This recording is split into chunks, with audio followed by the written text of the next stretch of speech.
starting to feel a little tired from all our adventuring. Is it because we're always on the road? Paimon's heard that sitting down and reading a book could be a good way to unwind. Huh. Since we're not too busy at the moment, why don't we visit the Knights of Favonius' library?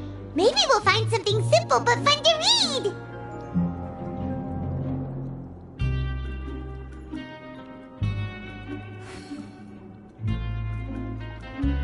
There are leaves around, and I know just the tune to accompany them, if you wish to hear it.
Isn't that Vidocq over there?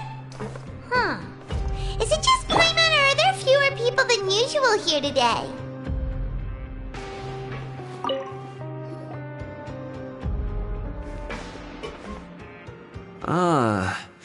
Seeing you at this time must mean you've already saved up a lot of credit coupons. Or at least enough to skip work. Seems you're getting into the swing of things around here. Impressive. Very impressive. So, now can you tell us about the hidden rules you know? If that's what you want to know, I guess you couldn't have come at a better time. Huh? What do you mean it's a good time? Leonid and those other pesky broke urchins have all gone to work in the production zone. I wouldn't want them listening in without paying up. We get it! Just tell us already! So, you know those pipes that make strange sounds? Don't ever, ever go near them at night. Even if you manage to avoid the guards, you might find something even more terrible there. Something even more terrible? Like what? A group of cannibals. Cannibals? In the Fortress of Meripede? Every month, they meet a few times in the dead of night. Rumor has it they might be connected to the people that have disappeared here. But what's even scarier is that they have a special proclivity. Since they have no way to dispose of the leftover remains, they have ways to transform them into other forms and keep them in the fortress forever. know what you mean by other forms. So that's what's going on here. Oh, Paimon's stomach doesn't feel so good.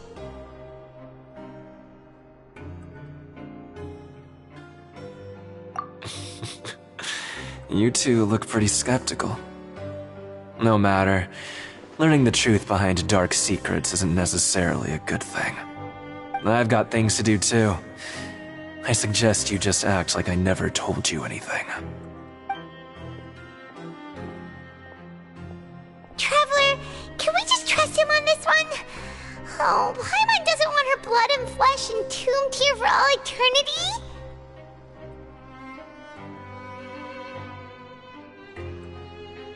Oh, so that's how you see the situation. Huh. You know, Paimon does feel a little better about it now.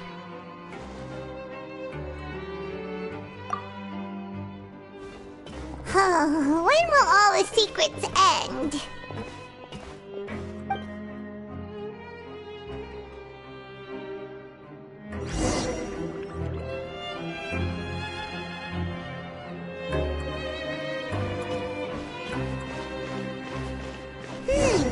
Vidok isn't here. But the guys who went to work in the morning are back. Let's go ask them! Just stay away from me. What? What are you saying? You shouldn't go around saying stuff like that.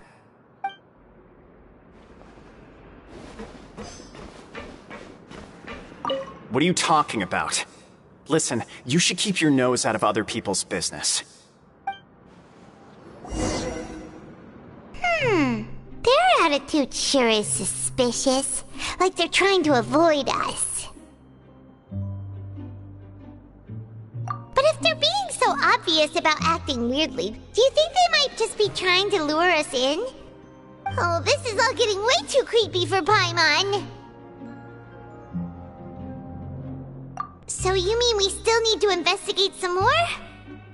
Okay, if you say so.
What do you want?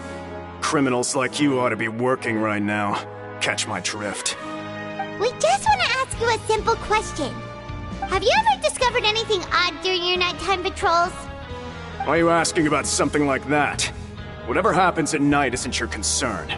All you need to worry about is getting enough sleep. Well...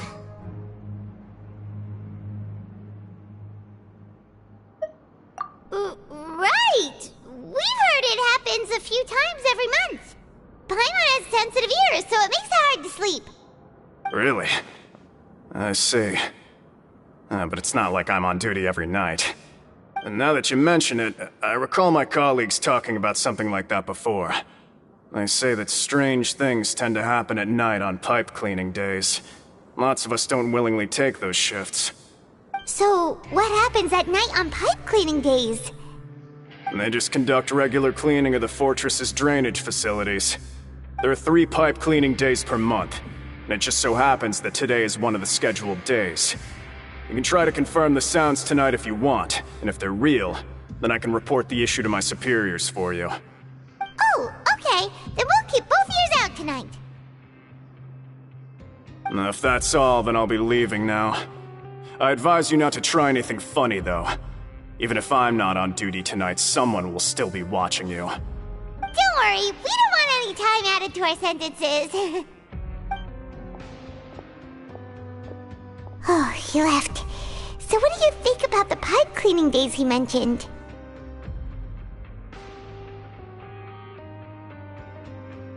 Right, both are a possibility. But Fielding did say that tonight is a cleaning night. I knew you would say that. Alright, sounds like we'll be up all night tonight then. Paimon just hopes the guards don't catch us.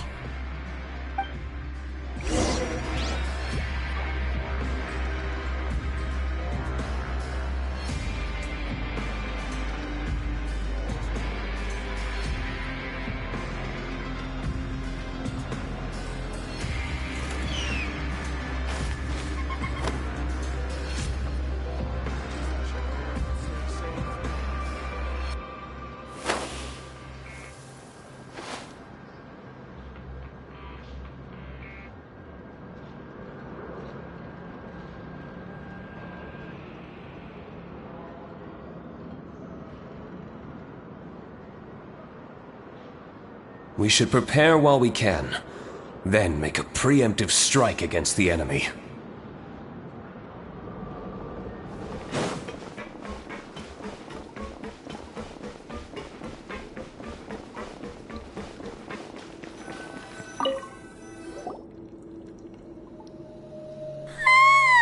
Oh, I'm so tired. But we can't sleep yet. They'll be cleaning the pipes tonight, so it's the perfect chance for us to investigate.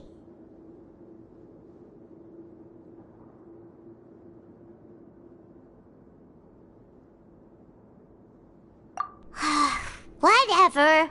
Just be sure to wake Paimon if she dozes off. Paimon's worried something might happen if you go alone. Huh? Traveler? Did you fall asleep already?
Traveler, come on, wake up!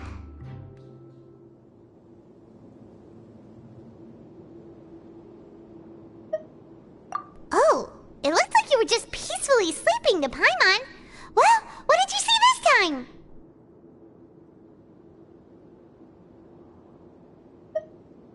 Really? So we're finally starting to figure out what actually happened! But what about the cannibals? How do you explain them?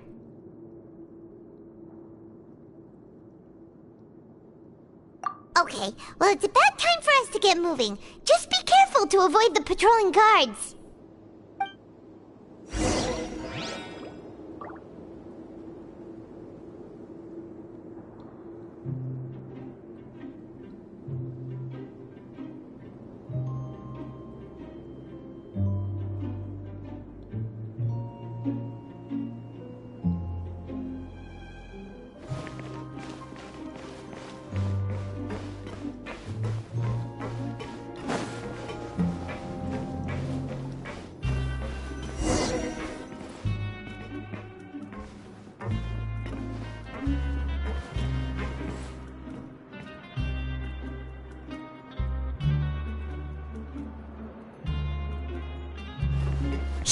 Careful!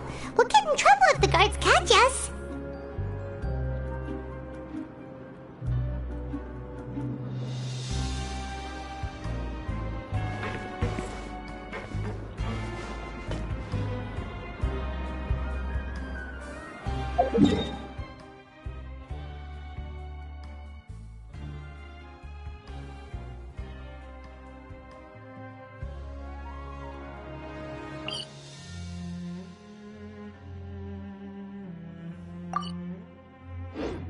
Every course of action has its risks. Be careful.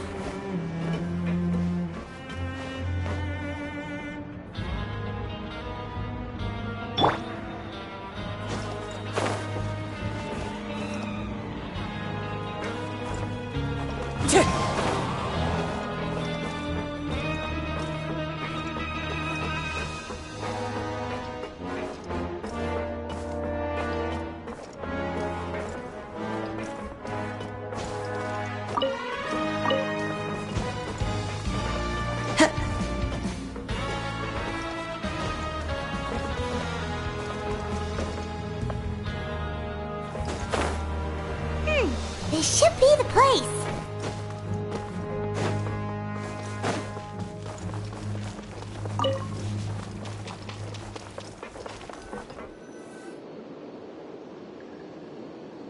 What? I know you. You were the ones we saw.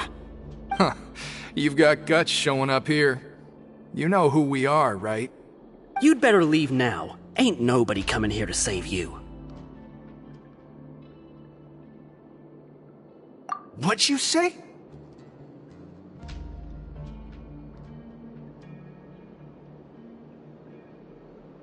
Yeah, so what if they were? If you push us, we can make those rumors a reality at any time. Hey, what's the point of all those rumors anyway? What exactly are you trying to do? I don't have to tell you anything. If you turn around, go back to the dormitories, and act like you never saw anything, then I'll pretend that you never showed up here. Yeah, scram. Nothing worth seeing here.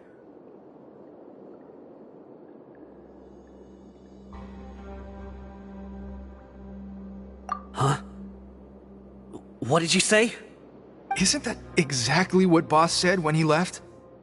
Hey, do you know our boss? Whoa. We had no idea our boss was such a big deal. He always kept his identity a secret. So, did he have you come here to find us?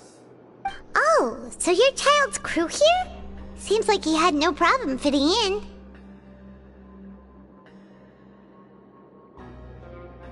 We're the only ones who heard him say those words when he left that night. So, unless he somehow told you those exact same words after that... All right. I guess that's proof enough for me. I believe you. Wow, those dreams of yours sure come in handy. We gave him the business for a while, and would always give him a hard time when he first came to the fortress of Maripede. But here in the fortress, the strong will always earn respect. He was working the longest hours and racking up wins in the Pancration Ring. You could always see how amazing he was, even when he was teaching us a lesson. So eventually, we all decided to follow him. But one day, he suddenly told us that he had to find a way to escape this place, no matter the cost. He said it was because he heard that call again.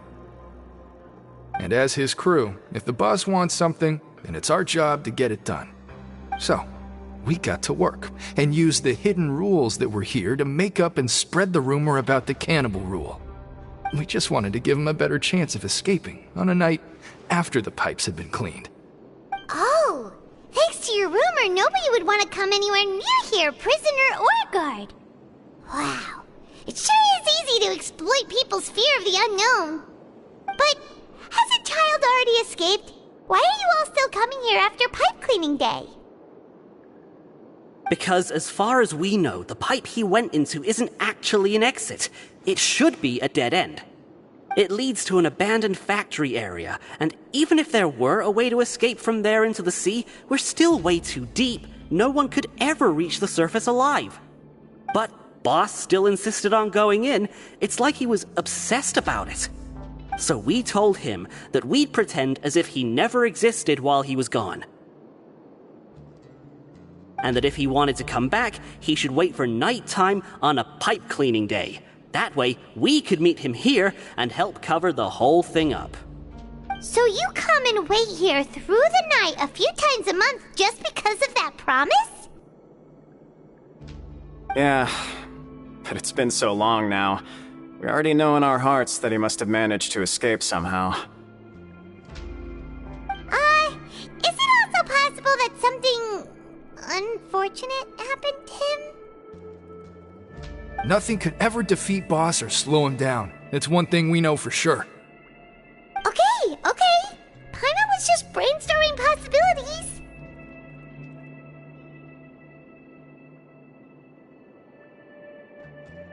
Alright.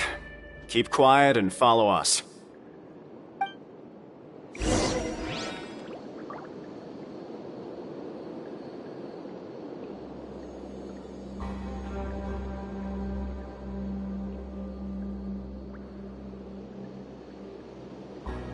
Wherever in this world I roam, I carry memories of my home. This blade, it is the last link I have to the land of my birth.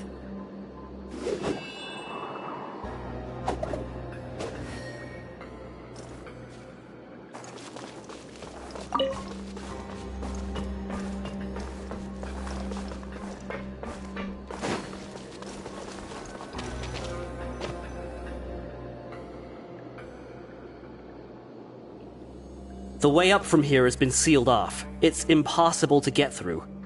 Boss left by going down from here. It wasn't full of water at the time. Later, we came back hoping to have a look. That's when we found out it had been completely flooded. It's impossible to navigate unless you're an extremely skilled diver. Do you think Child got trapped by the water? Not likely. We all know that Boss was an incredible swimmer.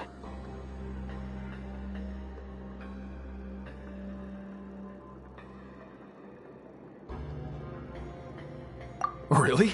Then have him come investigate. Pronto! Just be sure to tell us if you get any news about Boss. It's getting late. We should leave before the guards come this way. Yeah, we learned a lot about what happened to Child here. Let's get going!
We finally learned some key information. Seems all of our investigative work has finally started to pay off. When you said you knew a diver, you were talking about Fremine, right? If we ask Linny, he'll definitely have Fremine help us. Ugh. Why is Child like this? What was he doing going into the pipes? Not making our jobs easier, that's for sure. Fortunately, though, it seems like it's only a matter of time now before we find out what really happened. Now that we can finally relax, I'm starting to feel super sleepy. Let's try to get some rest while we still can. Nighty-night, traveler!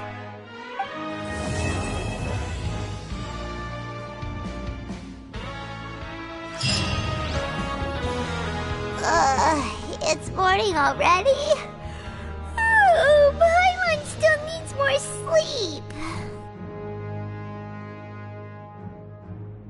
Huh? Wait, look over there! Isn't that... It's one of Linny's cards! Let Paimon see what's written on it! Maybe you haven't heard, but today is the monthly free day. Everyone has the day off today, which makes it the perfect time to do some investigating. It's been a while since we last talked. Have you been making any progress lately? Let's meet at our usual spot in the factory area before lunchtime. I have new information. Ooh, today's our lucky day. We have the day off. From the sound of it, Lenny's been making progress with his investigation. Wonder what he's discovered. We still have some time before we meet up. Let's talk with the people here for a bit more before we go.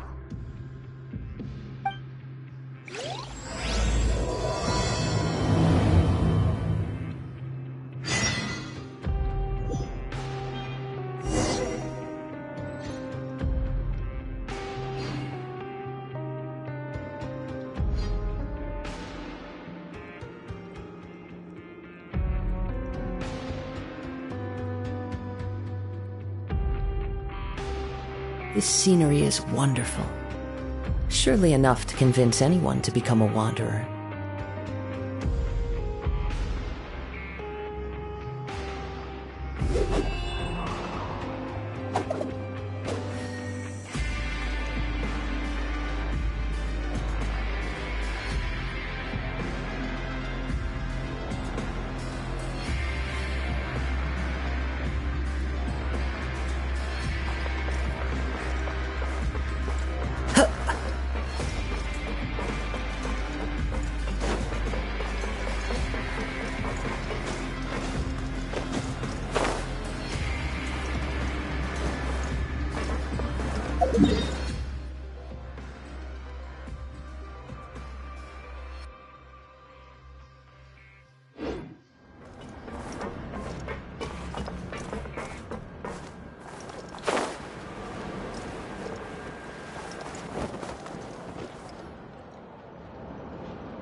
Look, there are some people talking over there. Let's listen in on the conversation.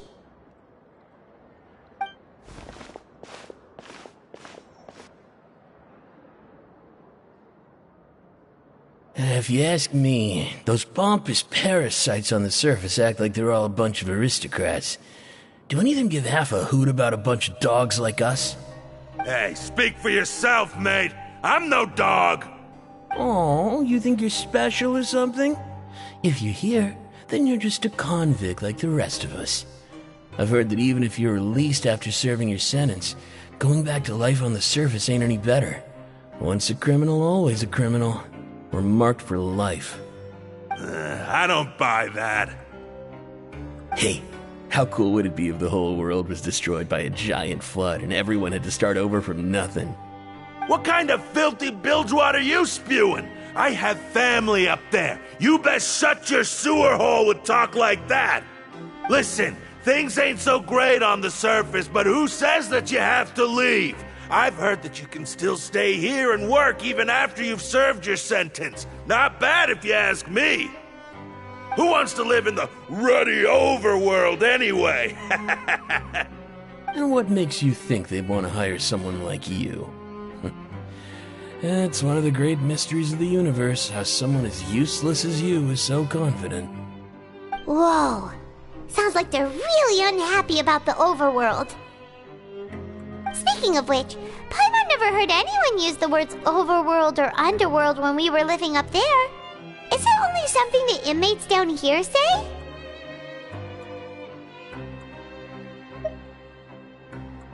That's true.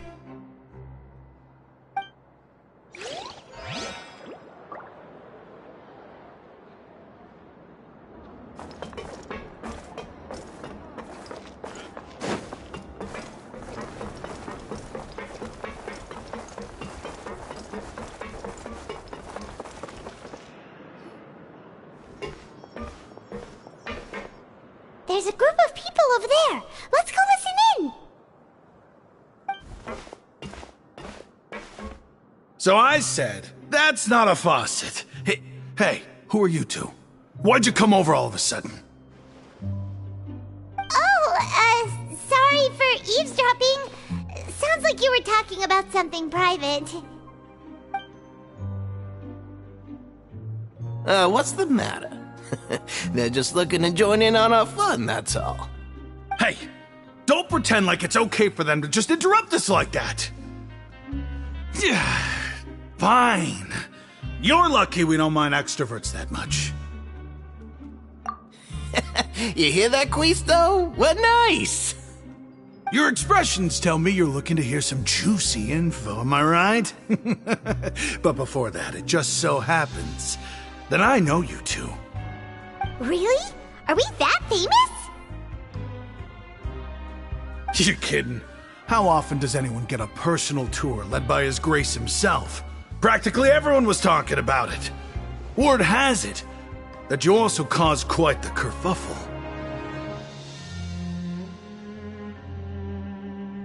A little mistake, huh? I like the way you put it. You see, people with a good attitude can join our group anytime, unlike some of the others here. Your group? I'm Quisto, and this is Lavaroon.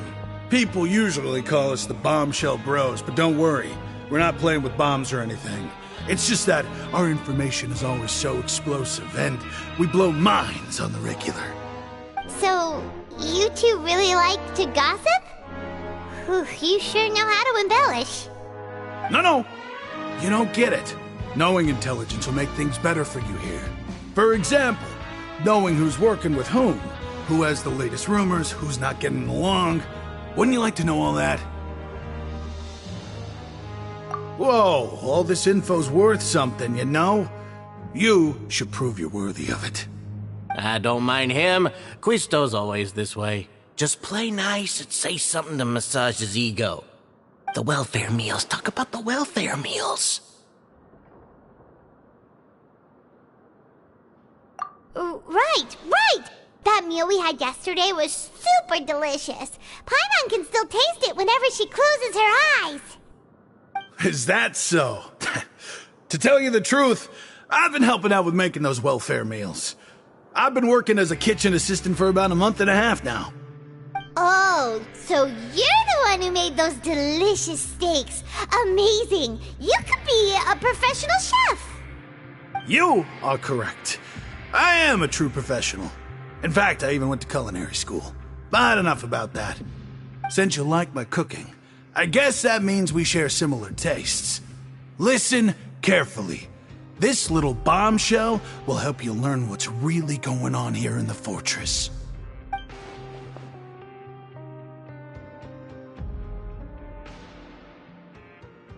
Listen, kids. The power structure within the fortress is quite complicated. The overworlders couldn't care less about us down here. We're basically dogs to them. You've already met the one person here you should never cross, the Duke, Risley. He knows more than you think. And if he doesn't care about something, then he often doesn't bother dealing with it. Those who have the Duke's attention get all kinds of special perks, even better treatment in the infirmary. I know who you mean. It's that Jurier character, right? I don't think there's anything useful about him at all. Why does he visit the infirmary practically every day? Is it normal for anyone to be going in and out of there so often? If you ask me, he's just faking it to get out of work. But did you know that Jurier was a talented researcher from the Fontaine Research Institute before he came here? There's no denying that. I don't care if he was a researcher that could turn dirt into Mora. Once you're in the fortress of Meripede, you're just another inmate like everybody else.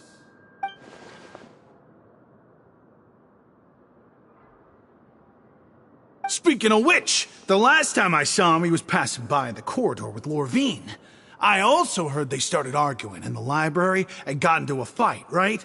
Guess that's just how terrible of a guy he is. You mean he hit a woman? Wow, I never imagined he was that bad. But that Lorvine's also quite the odd one, you know? She's always gabbing away, got into a fight with a man, and she also got sent to the infirmary. Come to think of it, I always see her going to the sick bay every couple of days, too. Huh. Wait a second. You don't think? Do you think could it be that they're secretly meeting there to go on dates? But it's really hard to imagine. After all, I do remember seeing Lorvine beat Juria to a pulp that one time. And we might be overthinking things.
Hey, you over there? Yeah, you! Say, do you like playing card games? You know, like Genius Invocation TCG? You TCG players are like mint in the wild, literally sprouting up everywhere.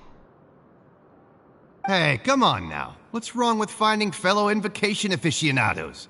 Anyway, care to join me for a game? Alright. No pressure. But why would you be looking for people to play Genius Invocation in a place like this? Don't people usually come here to fight? Whether you're throwing down cards or throwing punches, it's all a competition, isn't it? It's all the same in my eyes. There are lots of card players here in the fortress. When I saw you, I immediately thought, hey, even outsiders from other nations play cards. So I came over to say hi. Sure.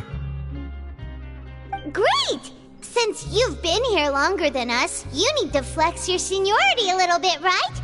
Maybe you could start by telling us newcomers some stories about this place. I thought you would have already heard everything by now. All right, then. Did you have anything specific in mind? Or do you want me to just pick a topic? Why don't you pick? We'll let you know if we've heard it already. All right. Have you heard any strange rumors since you've arrived? Ben, did you know that there are some people who are always gossiping over in the corner?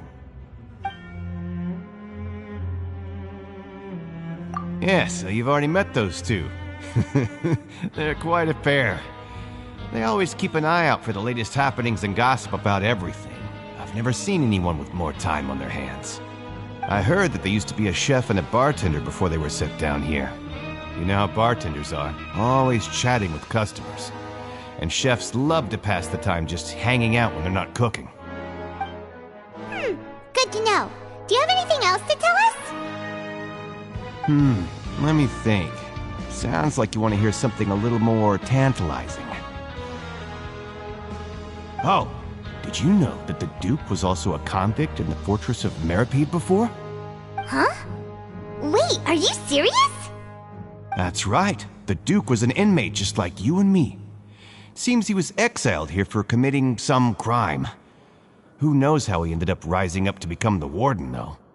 To go from an ordinary inmate to becoming the manager of the whole place? I'm not gonna lie, I kinda respect that. A forbidden zone? Sounds like something that someone just made up. I've never heard of that. Where did you hear about it? It's just a rumor we've been hearing, but no worries if you've never heard of it. Do you have anything else you can tell us? Anything else? Not that I can think of, but I'll be sure to tell you anything interesting I hear next time. You'll have to play a game of Genius Invocation with me first, though. Okay, we've talked to just about everyone, and it's about time for us to go meet Linny. According to the card he left us, we should go meet him in the production zone. and I know just the tune to accompany them, if you wish to hear it.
Down!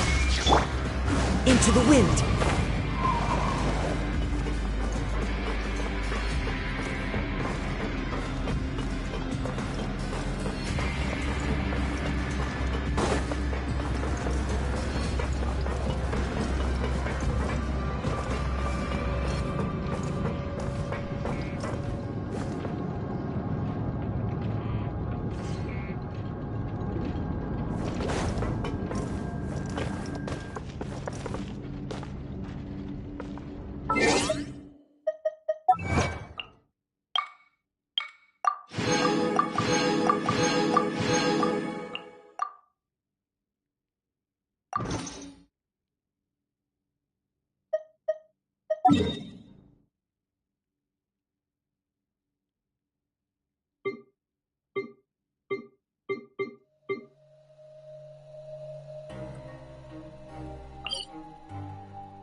Keep up.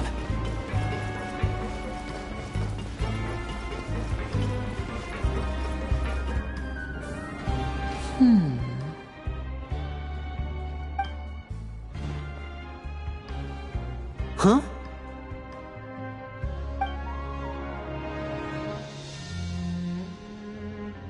That look in your eyes. You found something? Hey, this is no time to be modest. Just tell him we found a boatload of information.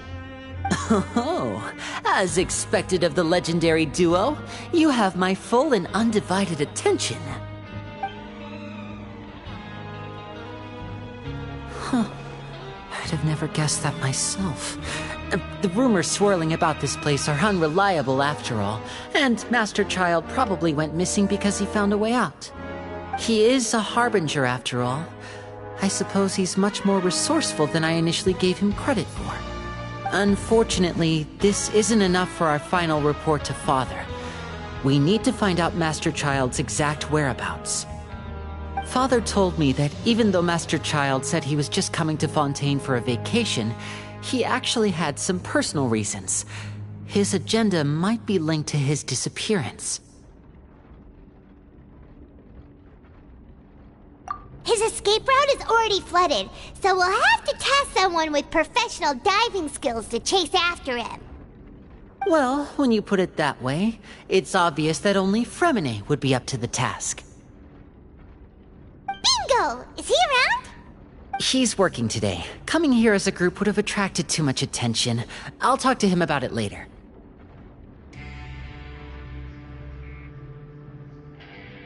It's the least I can do.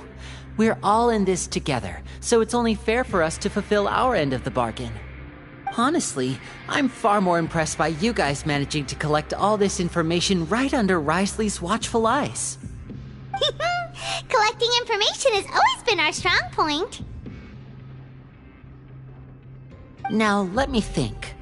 To find out more information, Fremine will have to retrace Master Child's original route. And if he's to do that, he'll have to set out on the next pipe cleaning day at the earliest. That's 6 days from now. And after that, he'll probably take another 2 or 3 days to return. You can even estimate how long it'll take for him to get back? We've been working together for a long time.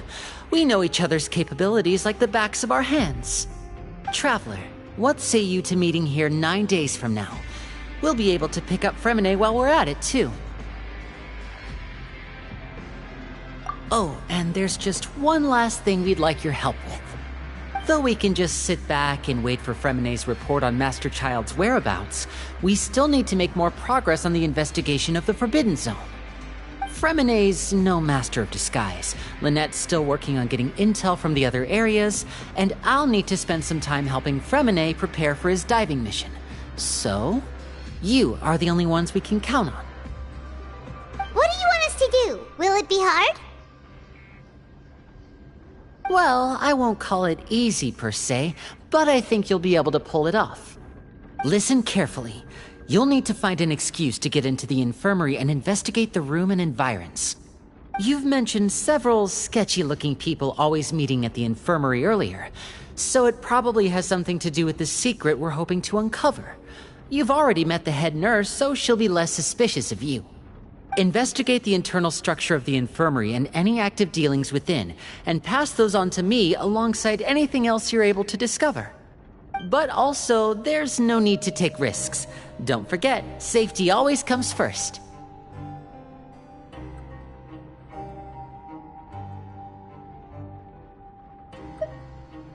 No, when it comes to intelligence gathering, I'd never consider you to be an amateur. Didn't you say it yourself? It's always been your strong suit. I'll believe anything as long as it comes from you. So, please prove your prowess to me once again. All right, then we'll head out as soon as we finish our prep. Let's go our separate ways for now then. Don't forget, we meet here again in 9 days.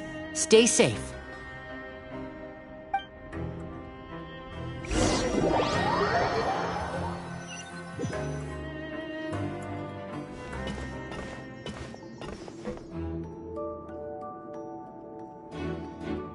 Hey, stay here for now. Paimon will take a peek.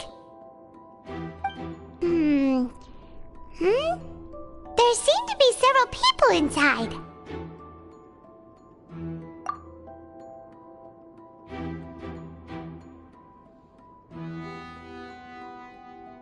Right. I feel like It's not impossible. So...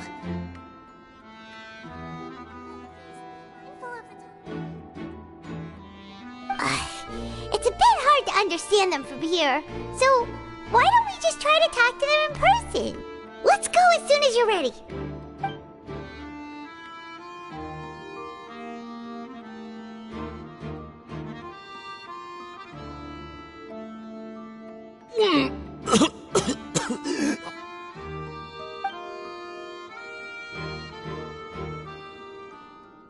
Someone! Please help! He's sick!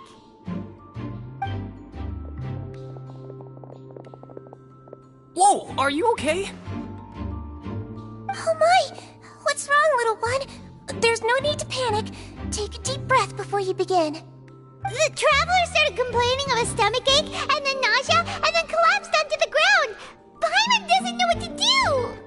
Freezing limbs, twitching fingers, and pale complexion? Could it be poison? Let me take a look. Please, lie down over here. Don't worry, I'll get you to the bed safely. Here, hold on to my shoulder and walk slowly.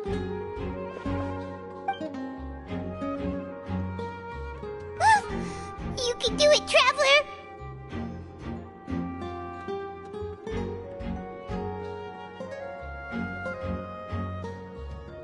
Don't apologize. You're sick after all. Now, please relax. I'm just going to do a preliminary checkup on you.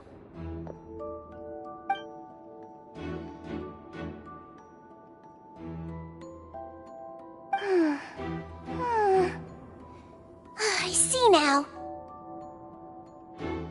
My checkup has confirmed that he's not in any mortal danger. That's our worst fear out of the way. Eh? Oh, that's good. But... I'll continue my diagnosis of the patient now.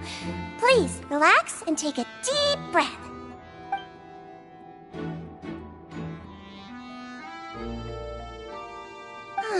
Don't sense serious damage to your organs either. Does it hurt when I press here?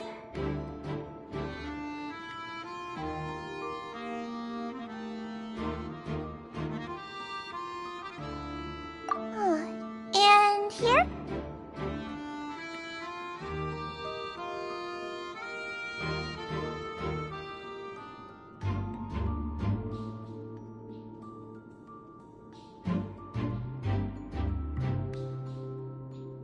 Huh? But based on my initial checkup, there shouldn't be a problem here. Oh, how strange.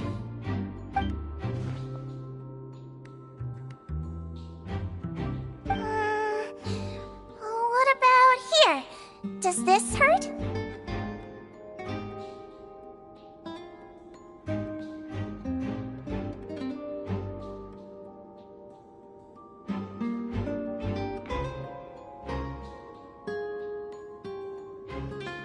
Oh, I understand.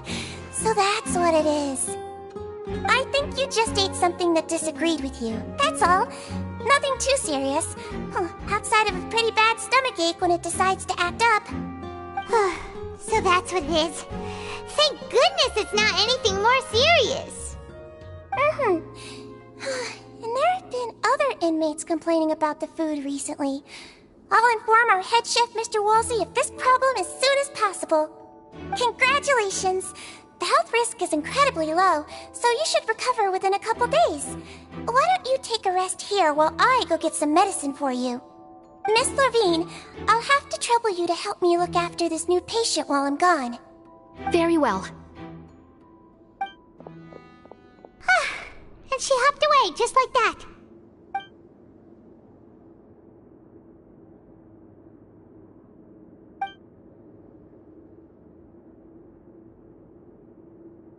Hello. So how are you feeling now?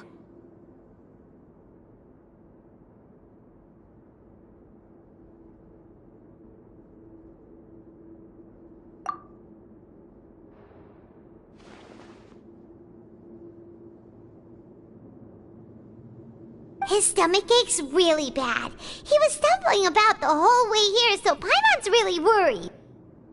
If Miss Sijuin says it's not a serious problem, then there's no need to worry. She's the best medic we've got down here. But it also looks like she's the only medic you've got down here. Well, that's true. What do you mean, that's true? That's really misrepresenting the situation. Of course I can't speak for the whole fortress, but it's not like everyone imprisoned here is useless, you know? Though they may have committed crimes and gotten locked up here as a result, they still know a thing or two about medicine, and they help Miss Sijuin take care of the sick and injured. Yeah, you're right. But did you have to lecture me about it in front of another patient? Aren't you a patient too? Where did all your energy come from? That's correct. Sorry, I got a bit ahead of myself. Are you two also sick? We've been sick a while. I come back every once in a while for checkups, and to pick up the medicines Miss Sijuin prescribes for us. That's just the nature of chronic illnesses. As for her... you could say she fancies herself as Miss Sijuin's capable helper because she learned a bit of medical knowledge ages ago. Please watch your mouth, Mr. Jurier. Don't forget that you are the primary reason I have frequent heart palpitations.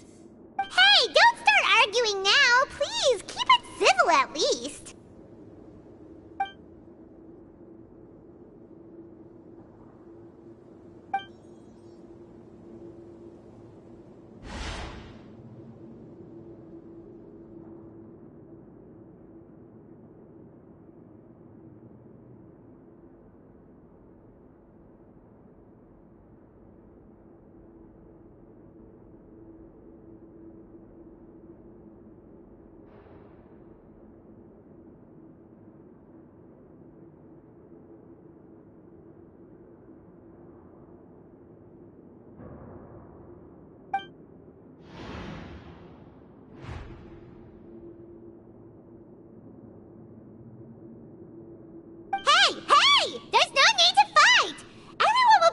Someday, so there's no need to argue over silly things like this!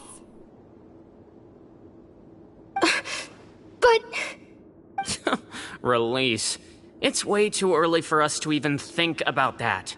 And who the heck knows if we'd even be able to continue our previous lives?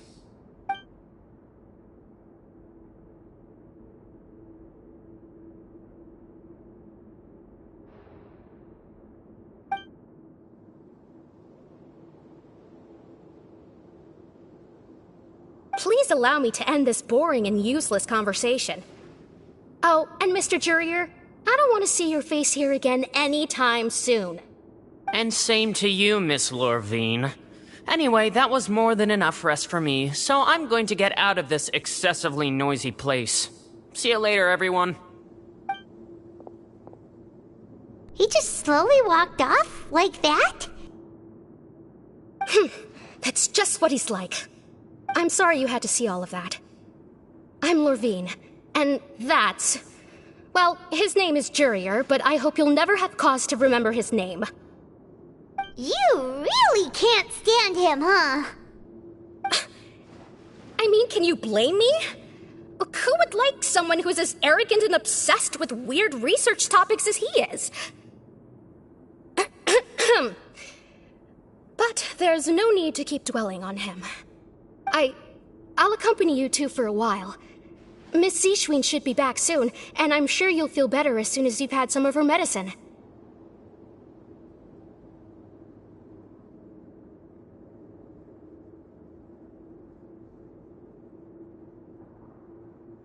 No, it's nothing. I'm back! Did you rest like you promised? Thank you for getting our medicine, Miss Sijuin. Did you all cooperate with your bed rest? I trust that nobody got up to walk around. Good. Here, this should be 2 days' worth of medicine for you. Take 1 pill now, and then continue your bed rest.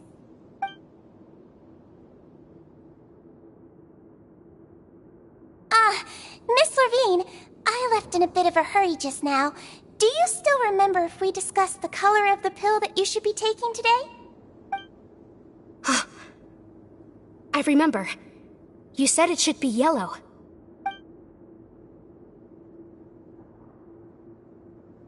Yellow, huh? I understand. These are yours. Please, make sure to go to bed early after taking them tonight. You'll benefit from a good night's sleep. All right, then I'll also be on my way now. I hope you feel better soon, too.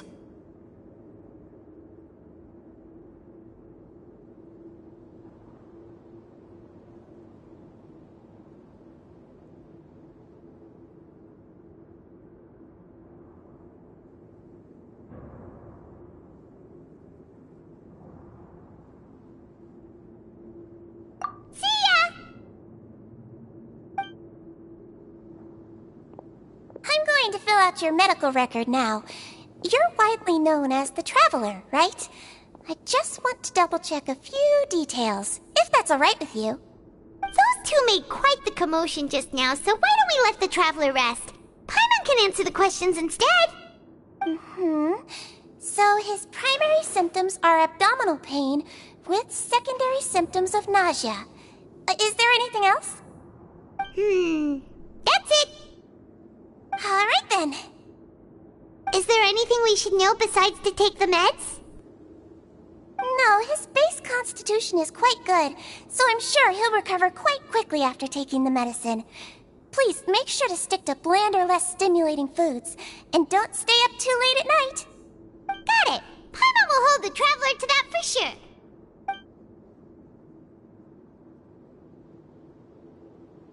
Oh, you're going to take a nap already? Okay then, you get some rest.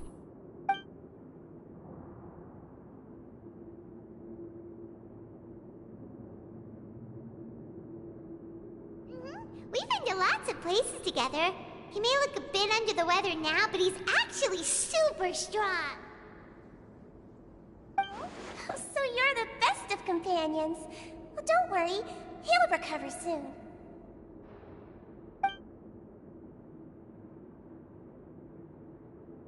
You're awake!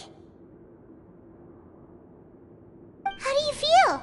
You slept for a really long time, but we never left! Well, now you can go back without a worry in the world. Remember to take your meds regularly, and remember bland foods! Thank you, Miss Sijuin!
Keep up!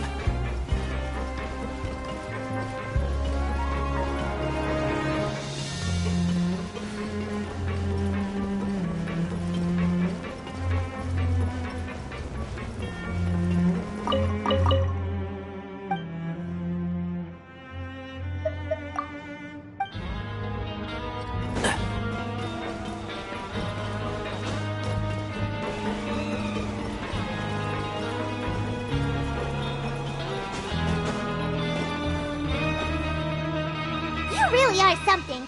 To be able to fall asleep like that and even sleep talk the entire time, you scared Paimon half to death!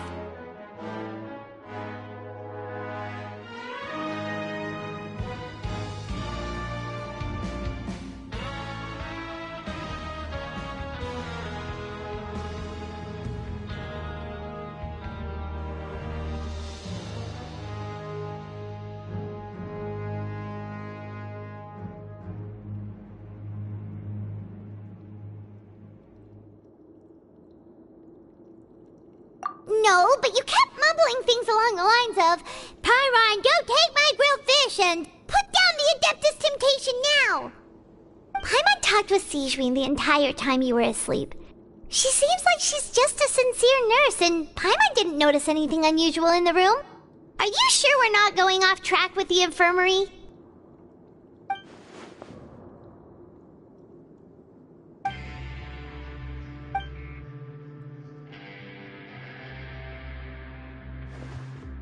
Whoa! You really are super thorough! All those tiny little suspicious things that Paimon didn't even pick up on! We've gotta give the info to Linny!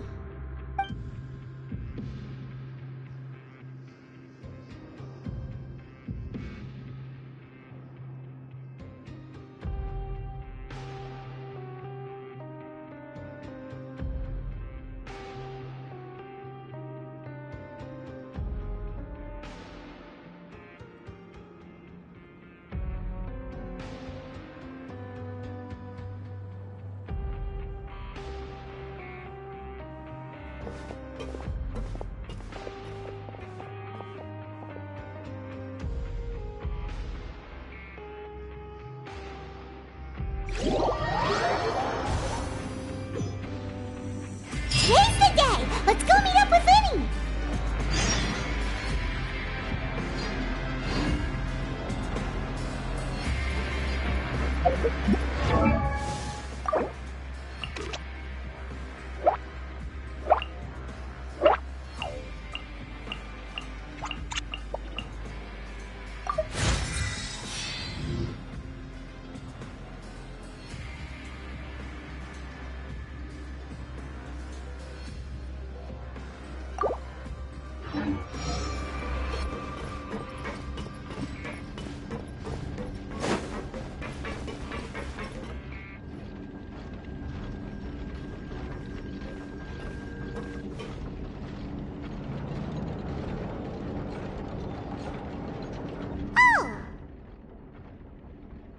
Hmm?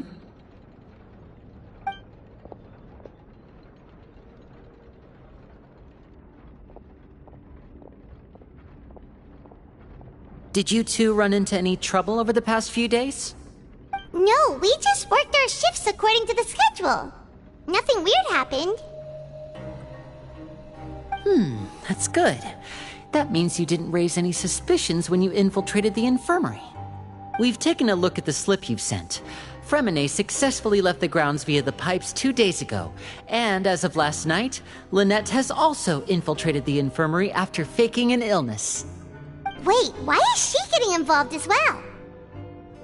You already went above and beyond when you scoped out the infirmary. To put it more bluntly, even if we were to view that as something you did in exchange for Fremine's help, you've already done more than enough.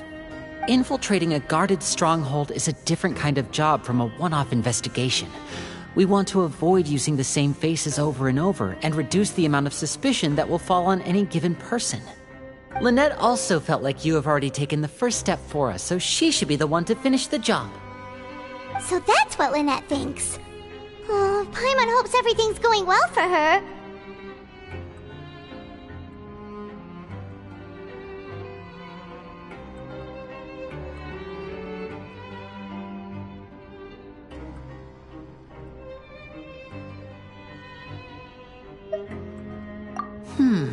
Perhaps that's true. You are both very good people, and we've come to appreciate that more than anyone else. Unfortunately, there's still one thing that could get between us, lest you've forgotten. The matter of our respective loyalties. You've mentioned before that you've had some run-ins with the Fatui. I can understand that feeling, so I assume you're just helping us out of the kindness of your hearts? Well, everyone could use some more friends. We'll be counting on you to help us in the future, too. Since I see you as friends, then it's even more important for us to protect you from any peril. Fremine and Lynette feel the same way. Glad to hear it. Then, let's go check on Lynette before Fremine returns. If everything went well, then she should be wrapping up her investigation right about now. Is now really a good time to go over? According to my observations, Sigewinne always spends around half an hour away from the infirmary right before lunch. Lynette knows this as well, so this should be a good time to meet up with her.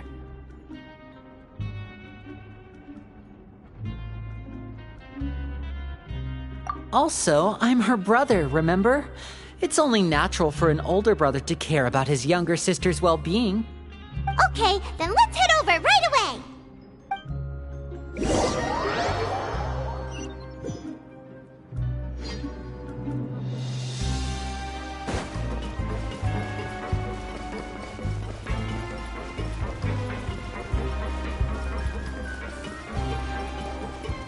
Keep up!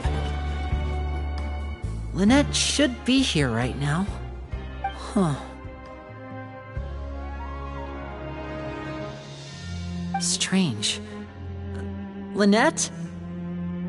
As expected, Sigewinne isn't here, but why isn't Lynette here?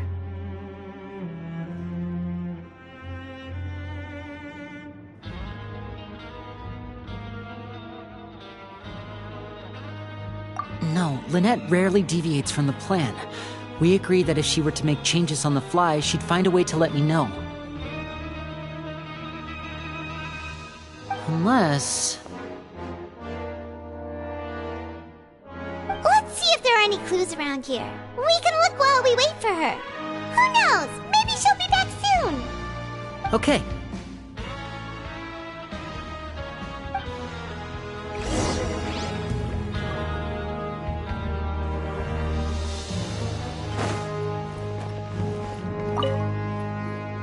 None of the beds have any signs of having been slept in. Except that one over there. That's the one Lynette must have used, right? You said she was pretending to be sick. Mm-hmm. She would have said her migraine was having a particularly bad flare-up. Generally speaking, the head nurse would then ask her to lie down and rest, while she left to retrieve the medication.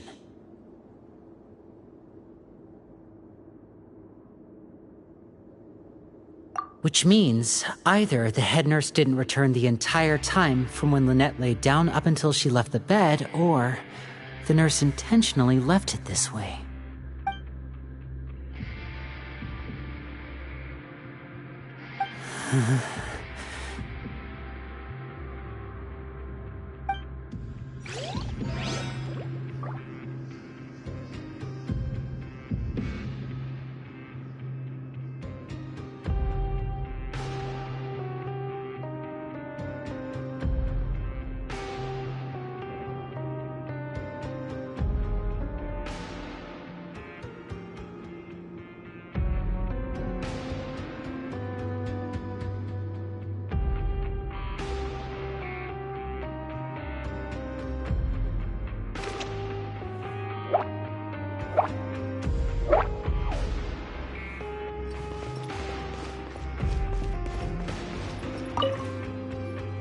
There are some books here and a few files. They all look like medical records.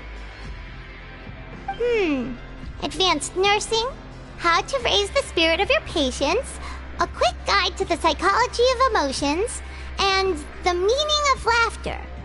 These sure are some interesting books. Who knew Sigewinne would be interested in these kinds of things? She even has books on understanding people's motivations and feelings. Is it because she's a Melusine? Or does she have a need to understand her patient's emotional state? Seems quite normal to me. These are skills that would come in handy for a nurse from time to time.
Wait, this thing?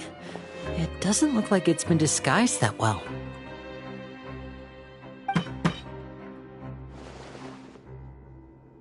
The space behind it is empty. From its size, I don't think it's an entrance that is meant to be taken apart. There's probably a mechanism around here somewhere. Could Lynette have tried to get inside? But if that's the case, she would have contacted me for sure.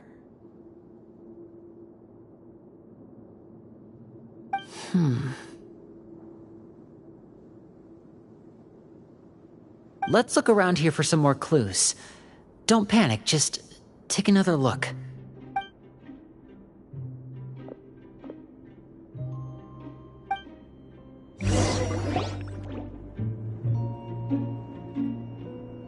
Hey, you guys, there's a slip of paper over here! A slip of paper? It's right over here, and there's a bunch written on it too. It reads, "Out of respect for your usual practices, I'll use a piece of paper or card as the medium to pass on my message. You may consider this as me giving you my best regards." This is... Is that all?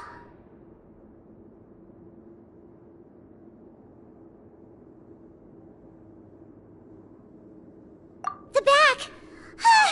This is... Show me! Now! That look on your face! Paimon's reading it now! Would you care to guess where Miss Lynette of the Fatui could be right now?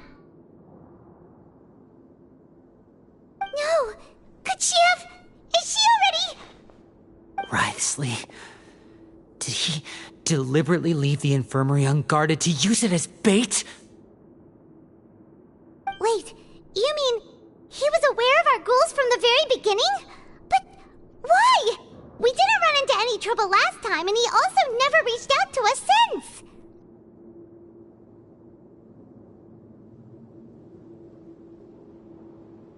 Yes, that is a crucial question. Wriothesley, he doesn't do anything without a clear goal or reason. So this means he had no concerns about your activities from the very beginning. You're not from the same camp as us. You were sent down here by Nervulet, so you have no conflict of interest with Wriothesley. We're a completely different story, though.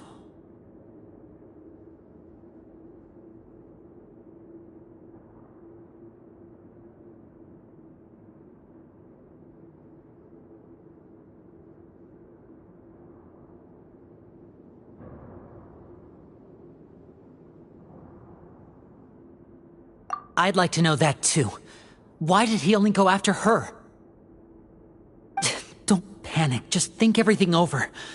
I have to stay calm. This is not like what happened last time. The situation's different now.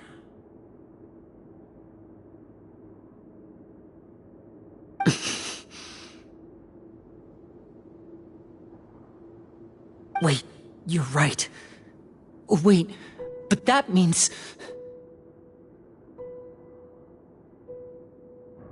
The fact that Fremine was able to leave the grounds, could Wriothesley have let him go as well? But what does he gain by letting Fremine leave like that?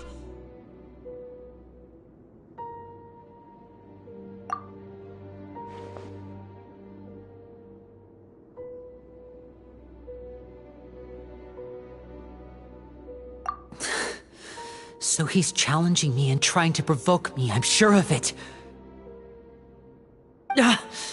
We never should have sent out Fremine. We had to go through all that trouble to find an opening to sneak him around the guards and into the pipe, and we even thought luck was on our side. If Wriothesley let him leave on purpose, then he's probably in a terrible spot now as well. Lenny's getting more and more panicked. We have to calm him down.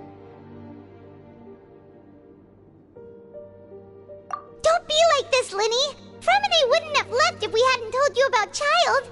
That was our fault. No, I'm the leader of this operation, and I'm the one responsible for this team. I was the one who failed to protect them. I'll go talk to Wriothesley. Hey, don't be reckless! Traveler, please talk some sense into him. I simply cannot allow Lynette to be abducted again. I have to go. I'll find a way to get them back. He's rushed out the door! After him!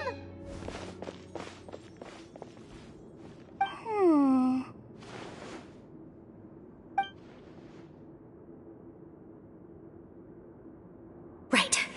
I feel like we still have some room to make changes on these details.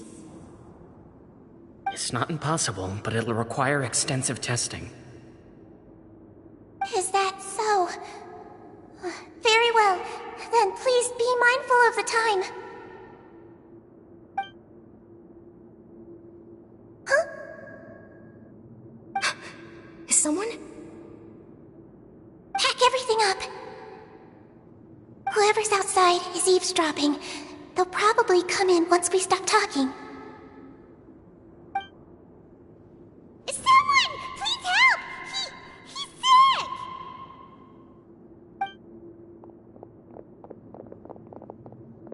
Whoa! Are you okay? These two. As expected, they've already found this place. Oh, they are quite sharp. What a delightful turn of events. I like smart people, but I also like playing dumb. I like the feeling of being trusted. Oh my! What's wrong, little one? There's no need to panic. Take a deep breath before you begin. Being able to read human expressions is quite the useful skill.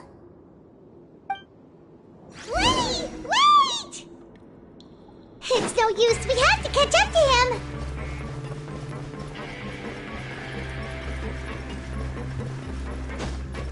He's already out of sight! How is he so fast? Let's go head him off at Wriothesley's office!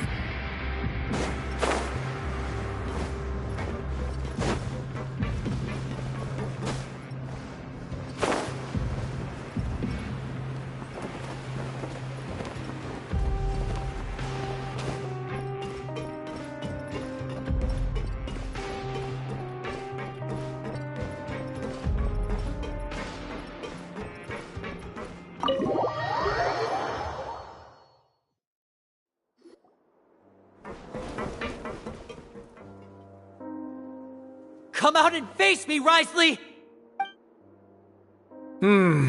Aren't we at an administrative office space? Why don't you at least try to follow even a couple rules from the fortress's indoor management regulations? What did you do to my sister? I ran into the young miss at the infirmary. I'd heard that she was suffering from quite the migraine, so I decided to invite her over for a cup of tea. I do have some teas in my collection that can work wonders against such an illness. Stop joking around! Where did you take my siblings? I have also heard that your performances are quite the spectacle. Miss Lynette would sometimes enter a box filled with water, only to emerge the next second from another place altogether. Maybe she'll appear behind you right now if you were to turn your head. Is he trying to trick me into turning my head? No, he's probably not looking to attack me right now. All of the hostages are in his hands, and he's even in the mood for small talk. That means Lynette is probably still alive.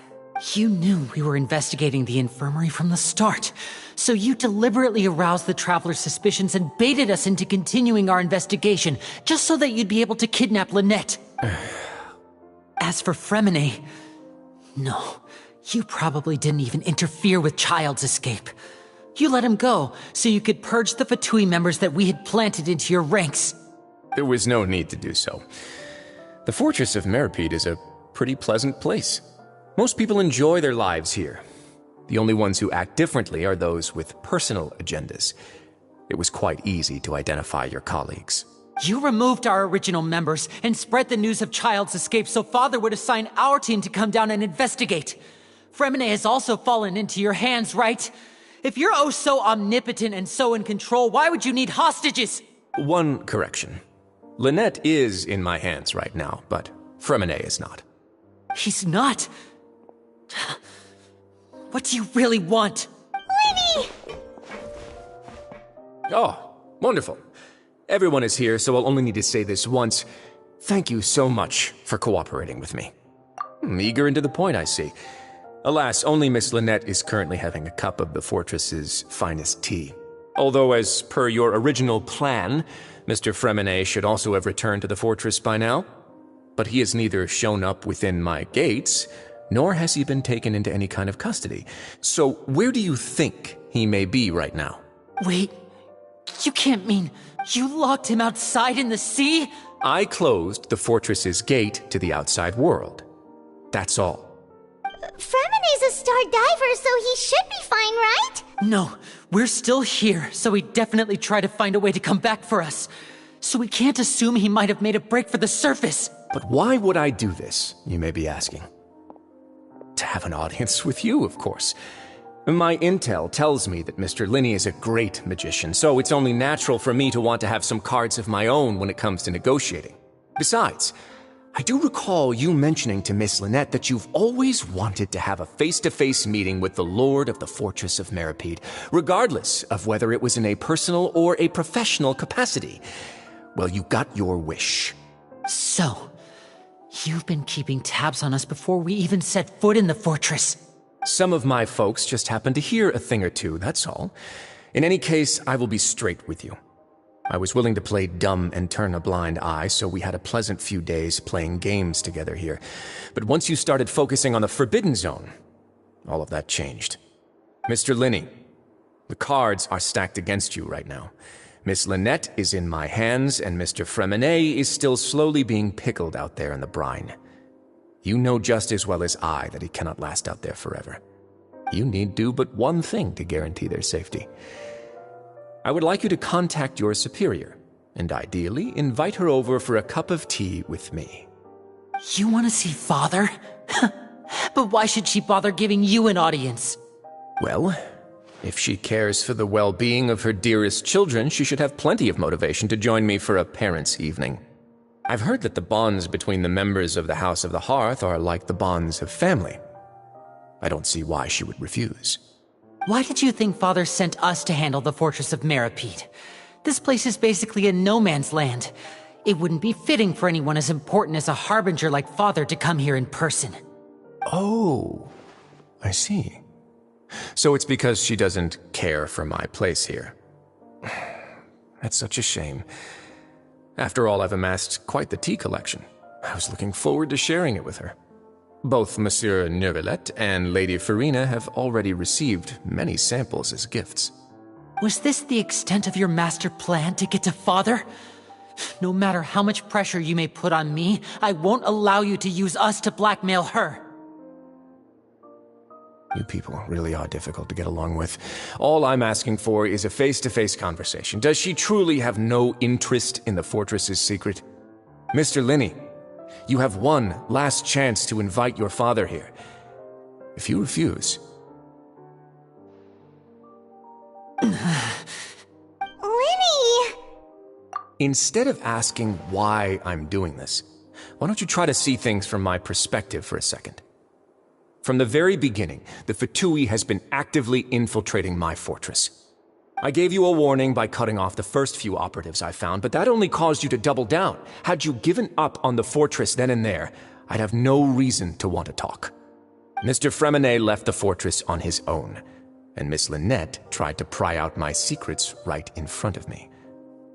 No matter how you look at it, the responsibility for this falls on you. I shouldn't ask Father to do anything because of us. 6 5, Wait, 2, 1. Time's up. It really is a shame, Mr. Linney. Risley! Negotiations have broken down. Please leave, ladies and gentlemen. It's time for my afternoon tea. Yeah, listen to the Traveler. If you can't talk to Lenny, can you at least talk to us? You do realize that I'm only letting you go because of Neuvillette, yes? You're here helping him out, and I've already done my best to stay out of your way.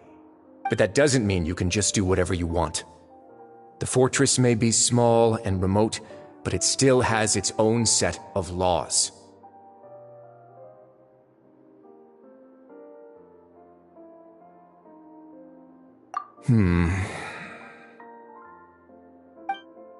Then how about this?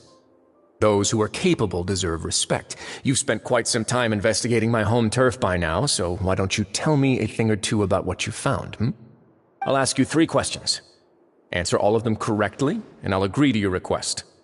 Question 1.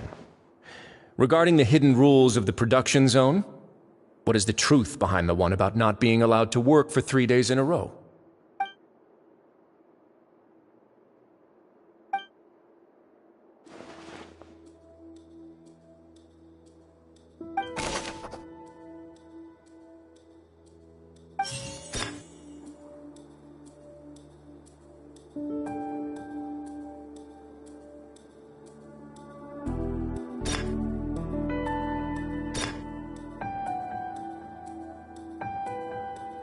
I've been told that the infirmary is always empty for the half hour just before lunch. But what could Sijuin be doing during that time? The Fanta promoter has been struggling because he doesn't recognize the real value of coupons. Meanwhile, the Duke believes that only idiots who don't understand the value of coupons will spend them on Fanta. We often see Miss Sijuin observing the prisoners at work near the production zone. It seems like she can perceive the general state of a person's health just by looking at them. Fanta's internal report suggests that they're starting a new trial of an unnamed and unpackaged product. But the product has to undergo a trial because even Fanta's own employees have a lot of reservations about it. The research notes said that the Melusine race perceives the world very differently from humans. As a result, the Melusines have also developed a sense of aesthetics that appears rather strange and alien to humans. According to Collins, the Pancration tournament only took place because the Fanta company sponsored it. The company must want a return on their investment as well. We often see Miss Sijuin observing the prisoners at work near the production zone. It seems like she can perceive the general state of a person's health just by looking at them.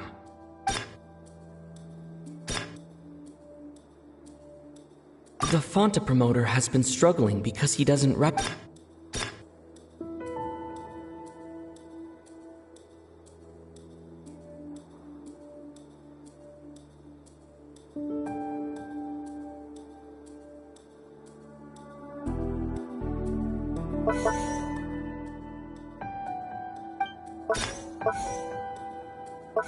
I've been told that the infirmary is always empty for the half hour just before lunch. But what could Sijuin be doing during that time?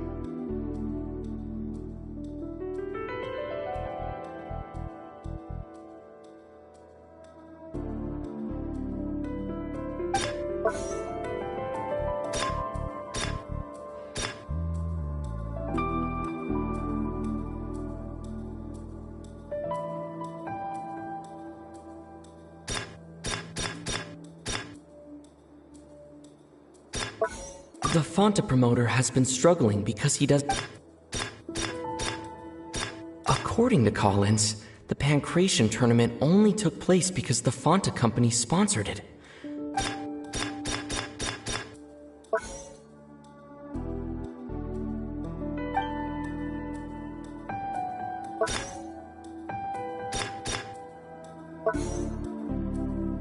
The Fanta promoter has been struggling because he doesn't recognize the... The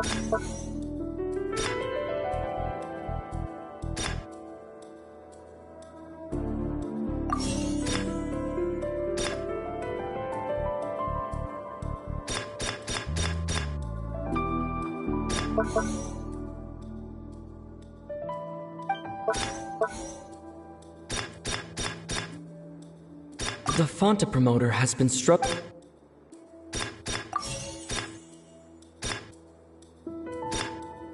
The Fonta promoter has been struck.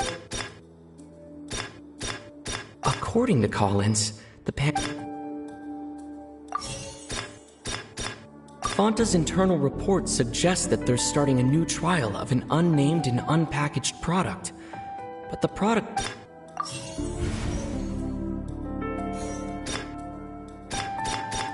I've been told that the infirmary is always empty for the... The Fonta promoter has been struggling because he doesn't recognize the real value of coupons. We often see Miss Sijween observing the prisoners at work near the production zone. Fonta's internal report suggests that they're starting a new trial of an unnamed and unpackaged product. According to Collins, the Pancration tournament only took place because the Fonta company sponsored it. The research notes said that the Melazine race perceives the world very differently from humans. I've been told that the infirmary is always empty for the half hour just before lunch.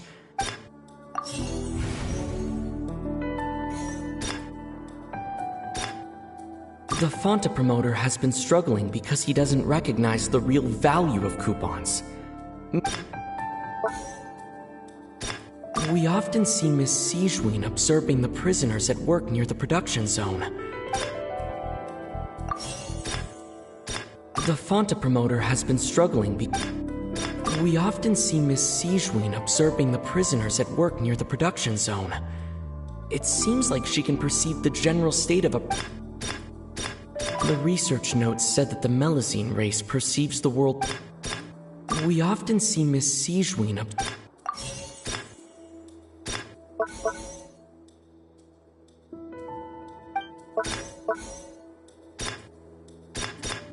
We often see Miss Sijween... I've been told that the infirmary is... The Fonta promoter has been struggling because he doesn't recognize the... We often see Miss Sijween... I've been told that the infirmary is... According to Collins, the Pancration...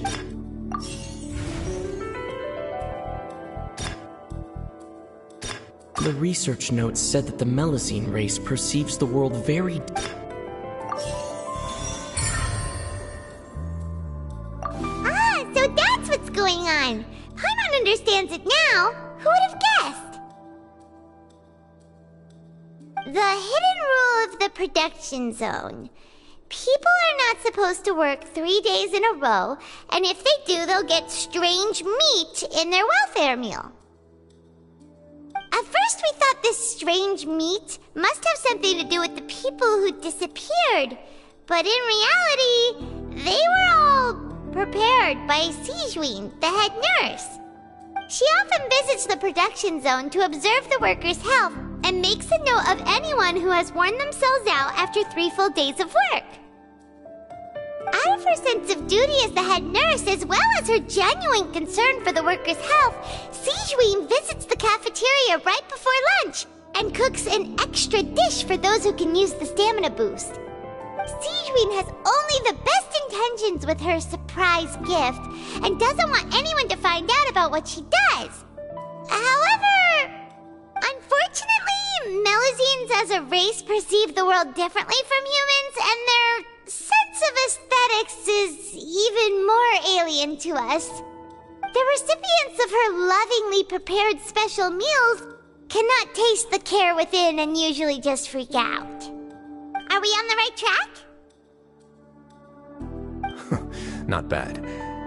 You've uncovered Sijween's secret and even guessed her intentions correctly as well. It's nice to know that her efforts have not gone unacknowledged. All right, now for my next question. There are also some hidden rules in the Pancration Ring, including the one that you're not allowed to support both sides of a fight. Why is that?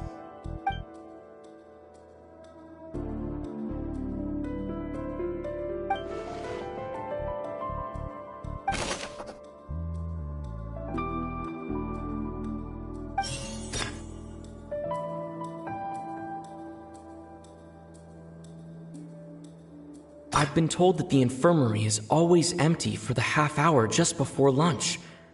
But what could Sijuin... Fanta's internal report suggests that they're starting a new trial of an unnamed and unpackaged product. We often see Miss Sijuin observing the prisoners at work near the production zone. The Fanta promoter has been struggling because he doesn't recognize the real value of coupons. Meanwhile, the Duke believes... The research notes said that the Melusine race perceives the world very differently.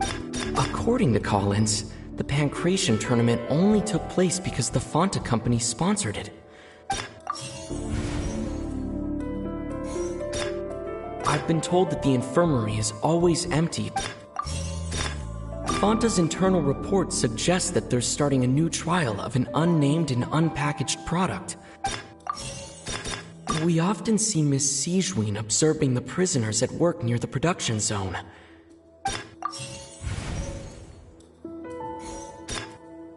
According to Collins, the Pancration tournament only took place because the Fanta company sponsored it. The research notes said that the Melusine race perceives the world very... The Fanta promoter has been struggling. I've been told that the infirmary is always...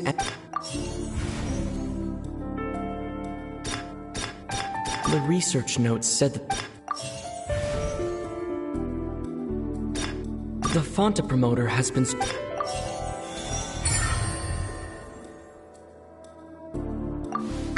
Paimon gets this rule too now, so there really was nothing to be afraid of. That hidden rule of the Pancration Ring is about how, people are not supposed to bet on both boxers at the same time. And if they do, they'll receive a package containing a strange, blood-colored liquid. People get scared when they see it because they've subconsciously begun to associate it with the missing boxer. But really, it's just a bottle of the latest yet-to-be-named and packaged new Fanta trial product. A blood-red drink. It's no wonder even Fanta's own staff were questioning the company's decision-making. The company, facing backlash from its own staff, decided to try to trial the product on a smaller scale to see how it might be received by customers. They came to the fortress of Meropide and offered to sponsor the Pancration tournament so they could push their new product. But the Duke completely refused to even entertain the idea. The Duke, knowing how valuable coupons are in the fortress, knew that only total idiots who didn't understand their true value would bother buying a Fanta product here. And so, only those who proved their stupidity by being dumb enough to bet on two opposing sides of the same match were selected to receive the drinks. I acknowledge the effort you've put into bringing the truth of this mystery to light. Although, based on your description, that Fanta promoter is a bit too careless with his words, I may just reconsider my collaboration with the company. All right, and here's the final question. What's the secret behind our head nurse and all of her patients in the infirmary?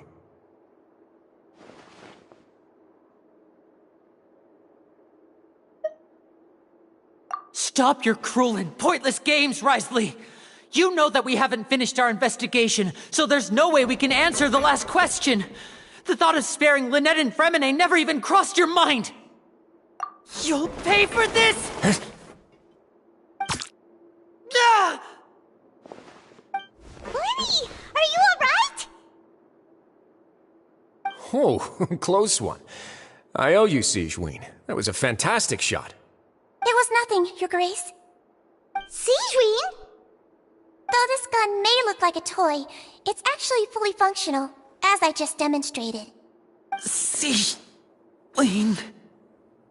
You...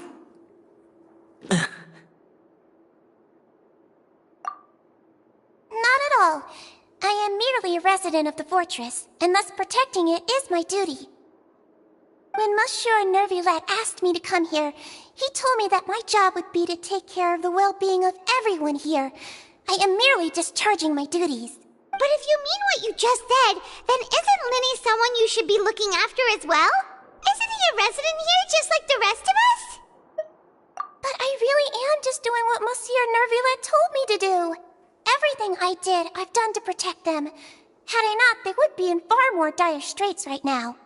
His Grace knows it too, right? Your Grace? Mind proving my innocence to them? My dear Sigewinne, whatever shall I do with you? Would it have killed you to just wait another minute or two? Well, it's nearly time after all. The way you do things can be truly frustrating sometimes, Your Grace. I figured I should try to talk some sense into you. What are you talking about? What time? Take me if you want. Let them go. How touching. Can you just give me one more minute? Don't be like that, Your Grace. All right, everyone, calm down. 2 more visitors will be arriving any time now.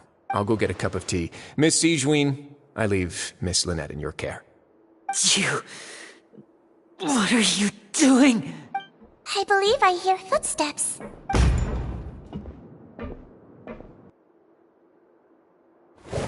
Some space, please. Ah, Miss Clarande. My door. Fremine. Fremine! What's going on? What is Clarande doing here? Work. I'm sorry about shooting you, Mr. Linny. The tranquilizing effect will begin to wear off soon. Please take it easy in the meantime, though. What happened to Fremine? Wasn't he diving just outside of the fortress? Why is he looking like this?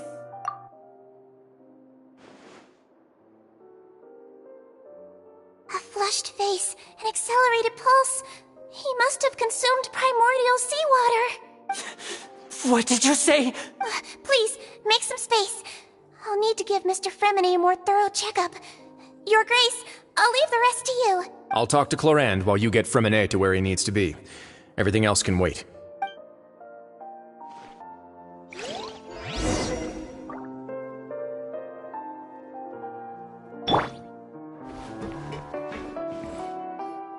What's that look on your face? I thought I made good time on the way back. Oh, I'm just admiring your punctuality. Had you arrived just a few minutes later, Sigewinne may have been forced to shoot Mr. Linny again. How's the situation out there? The water has changed. It's pretty much as expected. The concentration of primordial seawater has increased significantly. I was only out there a short time, so it wasn't too bad. But if one were to stay for any significant amount of time... Well, you can see how that boy's doing. Where was he when you found him? The abandoned zone at the end of the pipes. A good distance into the water. Closer than I thought. He must have recognized it early on and tried desperately to swim back. Locking the door was necessary. I don't think we could have saved 2. Well, I did try to convince him that I had my reasons. Never seems to work, though. It would probably work on Neuvillette. He has a knack for picking out who had good intentions, even when the outcomes were all terrible. That's a bad sign if you're having to plead your case to Neuvillette. Want some tea? Not particularly. If you want to drink some that badly, just say so. Fine, I'd like to get some tea. Want me to get you a cup too, since I've already made it? Might as well then, I suppose. Actually, do you have a towel? I would like to dry my hair.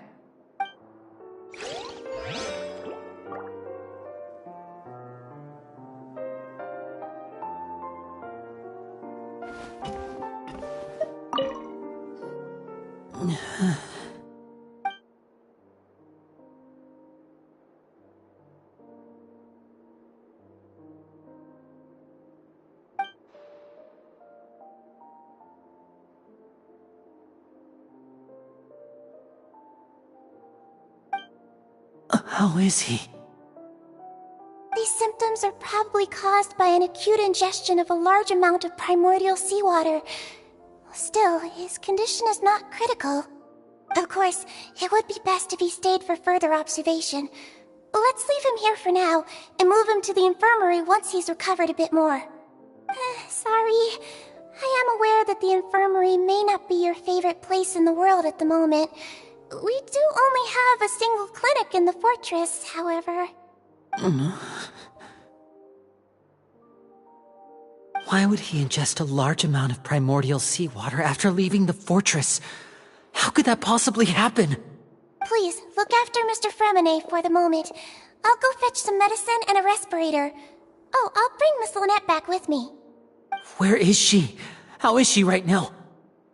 Oh, she just took a nap in an empty room after I tranquilized her. If my calculations are correct, she should also be waking up right around now. You might not believe me, but His Grace and I actually made some snacks and tea for her.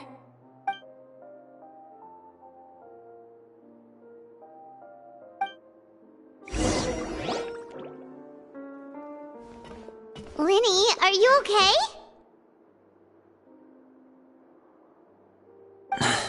I'll be fine.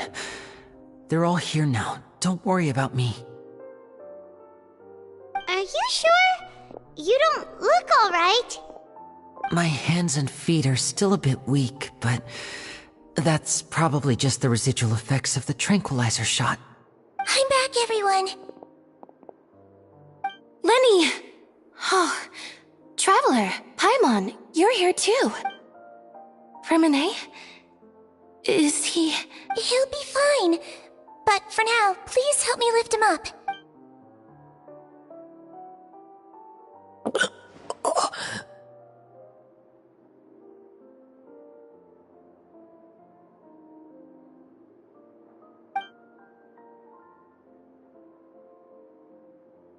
His breathing's beginning to slow down. Give me a hand and help me get him to the infirmary. Yeah, I'll take him from this side. Lynette, together? On it. Traveler, you seem pretty worried about him. Want to come with us? The Duke and Clarande are gone. They probably went to get some tea. The Duke will explain the truth in just a bit. Miss Clarande will need a break, since she only just returned from rescuing Fremine out of the sea.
He's awake.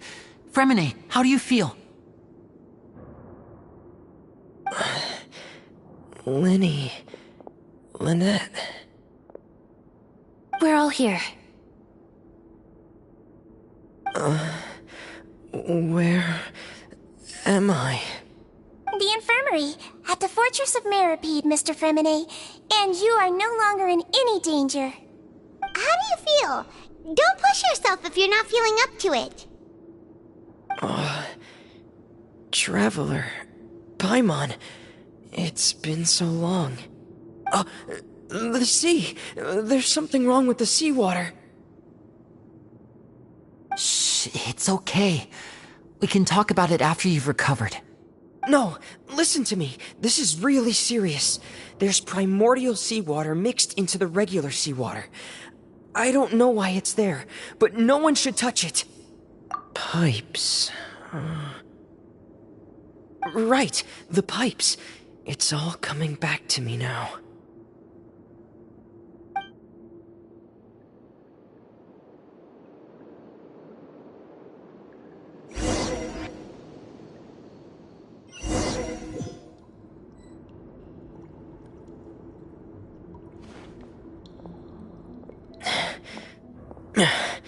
I'm in.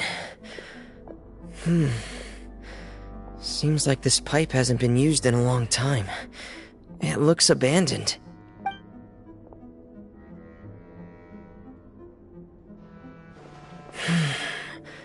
Where could Master Child be?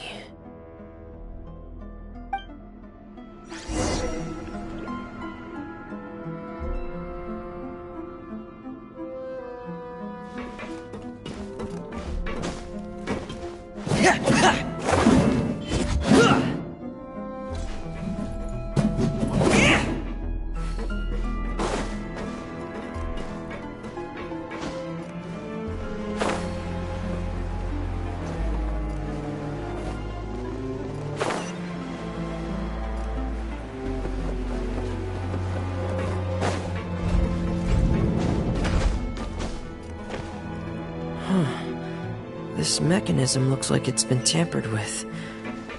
Could he have done it?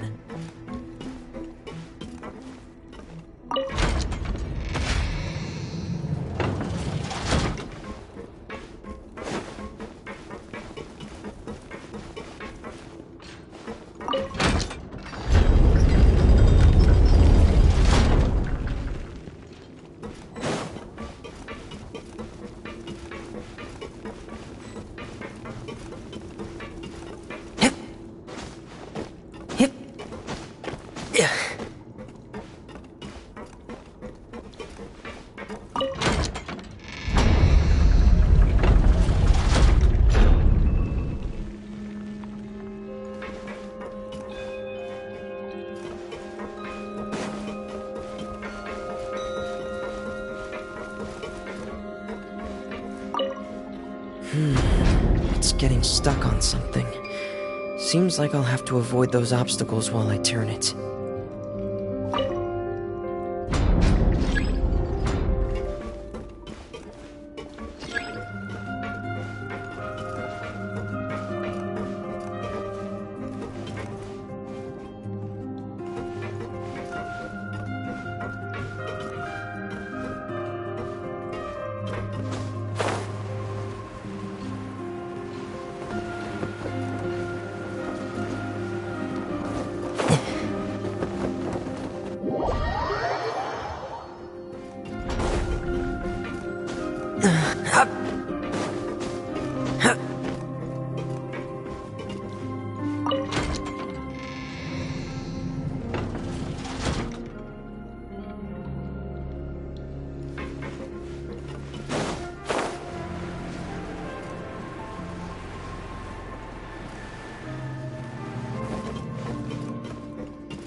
is where the water starts.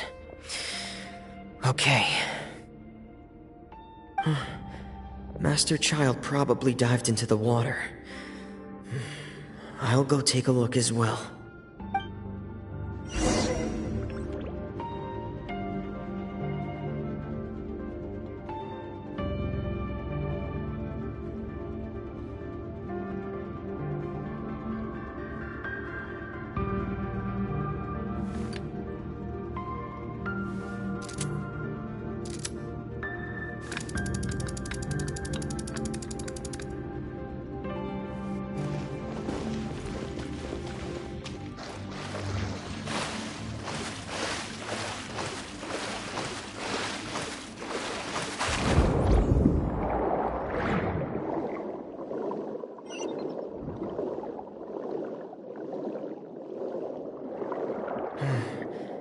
The vegetation here is a bit more sparse.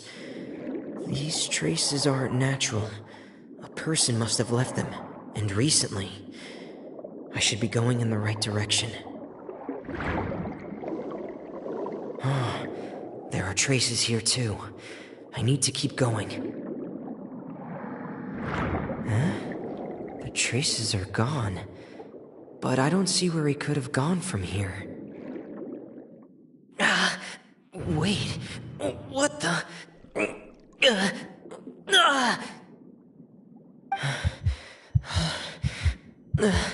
My heart is racing, and it's getting harder and harder to breathe. What's going on?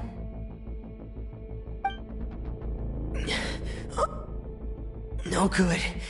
I have to get back. They still don't know anything about what's going on. If I turn back right now, I should still be able to make it.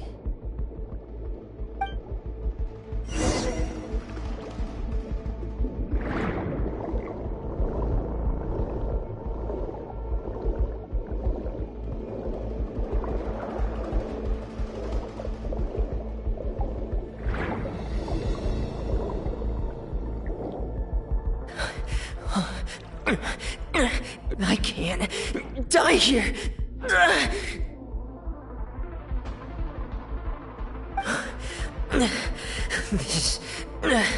This is bad. I'm feeling worse and worse, and I'm still underwater. I have to push on.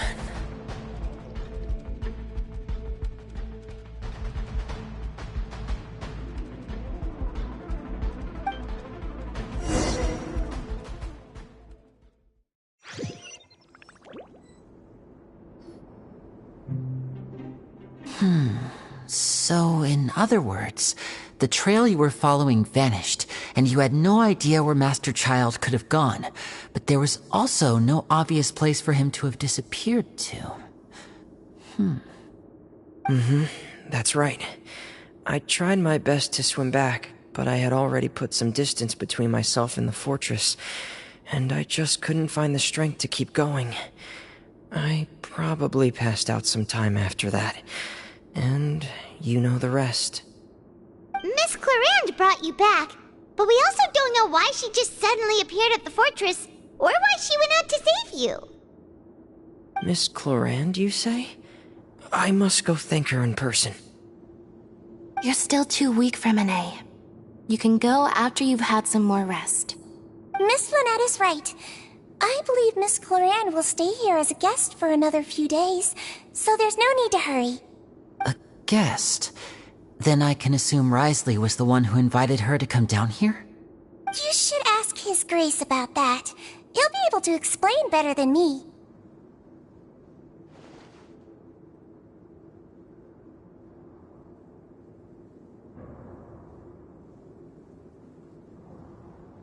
Yeah, it's about time he actually told us what's going on. Wanna come with us, Liddy? No, please go on without me. I don't want to leave just yet. Lenny.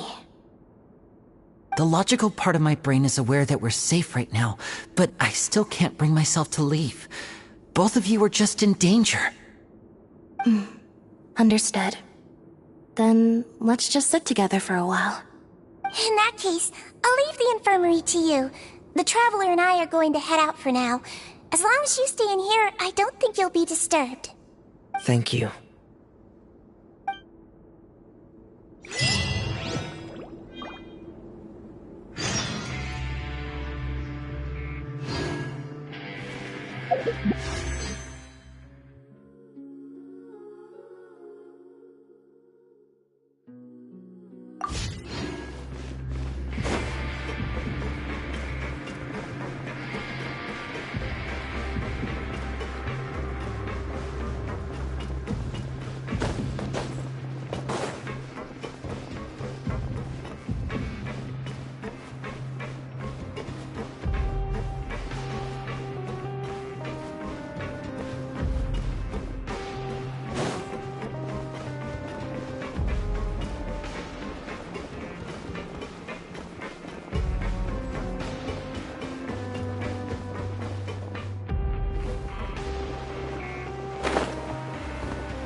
Excuse me!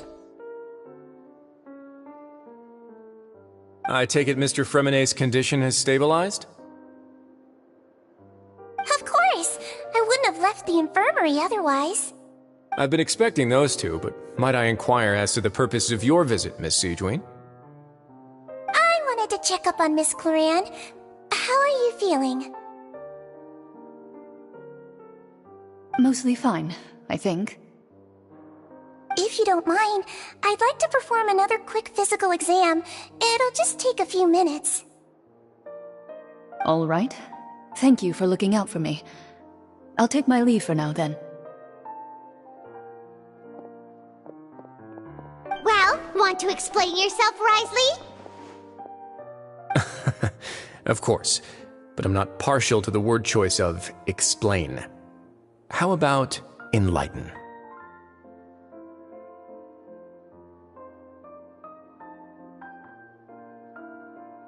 But where should I begin? How about you start by asking me any questions you have? You can start with whichever one you'd like to get answered the most. Then Paimon will begin. Did you know about Lenny's goals from the very beginning? No. I just knew they were Fatui operatives sent to the fortress by the Knave. As for their specific goals, I only figured those out as you made progress on your investigation. You managed to monitor and stay ahead of them even though you didn't know what they were trying to do? They came here with ulterior motives. I'm quite adept at discerning what that kind of behavior signals.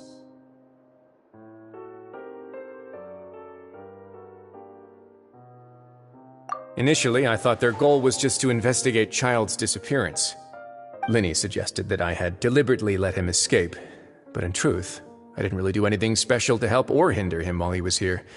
Everything he did, from finding helpers to leaving this place, he did on his own. Of course, it's inevitable that the Knave would make a big deal out of her fellow Harbinger's unexplained disappearance. I'm also quite curious about where that Harbinger went, so I figured I might as well let the Fatui do their own investigative work. All I care about is the answer. So you were hoping Lenny's group would just do your work for you! You make it sound like that's a bad thing. Unfortunately, things didn't go as planned. I assume that Fremonet has told you already the ratio of primordial seawater around the fortress of Meripede is on the rise. The Forbidden Zone has always been Linny's target, and you got roped into that investigation after running into him. I began to intervene out of concern for your safety, and also to prevent the fortress from becoming entangled in more irksome matters. Are the rumors true that you're also a former criminal? Now, why would you put it like that? Isn't staying here all day and serving as the manager of the fortress a kind of sentence unto itself? Another form of prison? I just happen to have some support from the rest of the inmates. That's all.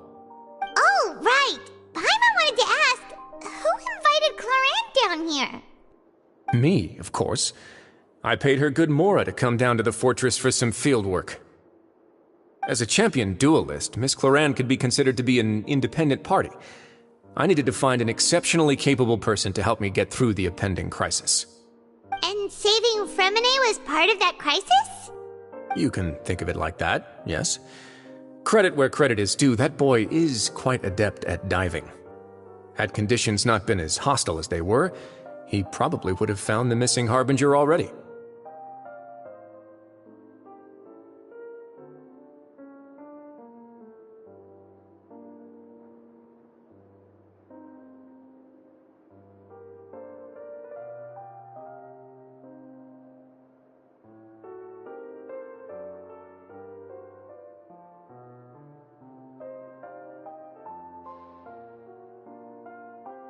That's not something you should be asking after. Neuvillette only asked you to investigate Child's whereabouts.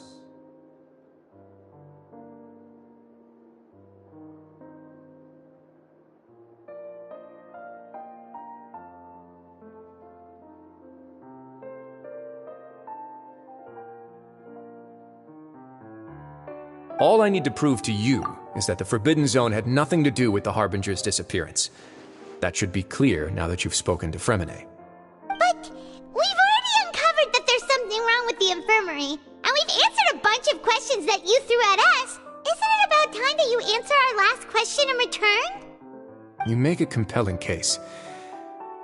Do you really want to know the answer that badly? Yeah, Paimon really wants to know. Even if the truth may not be pleasant?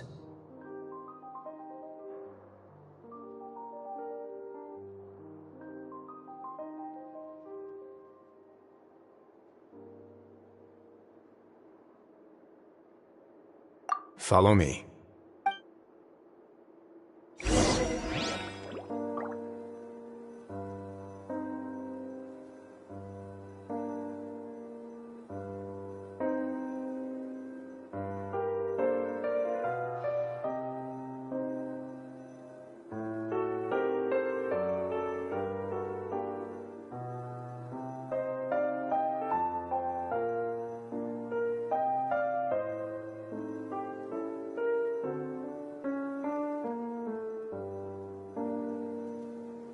Don't be afraid to make mistakes.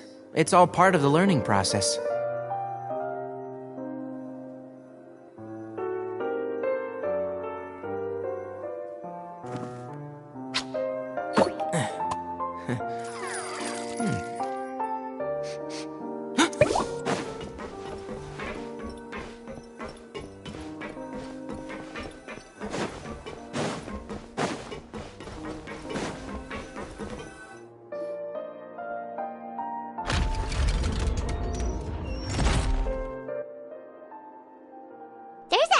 Door here?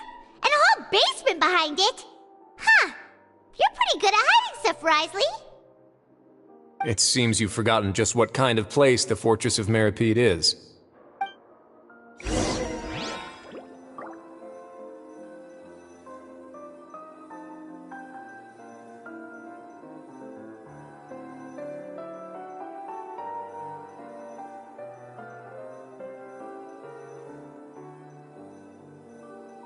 Keep up!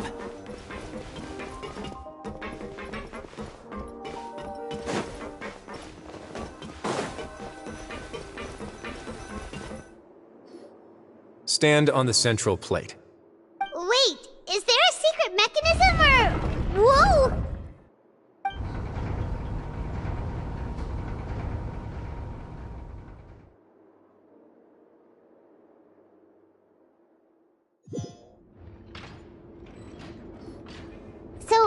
This is the Forbidden Zone? Honestly, for a place so well hidden, Paimon sure doesn't see anything special. What a huge door!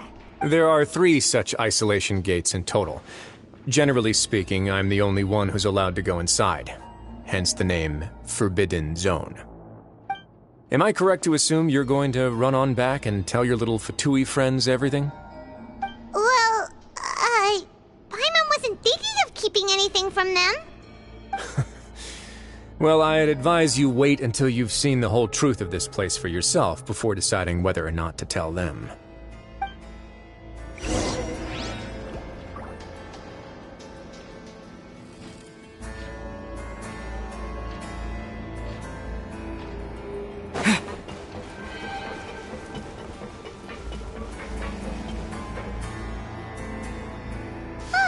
So there's a switch on the side. Stand back.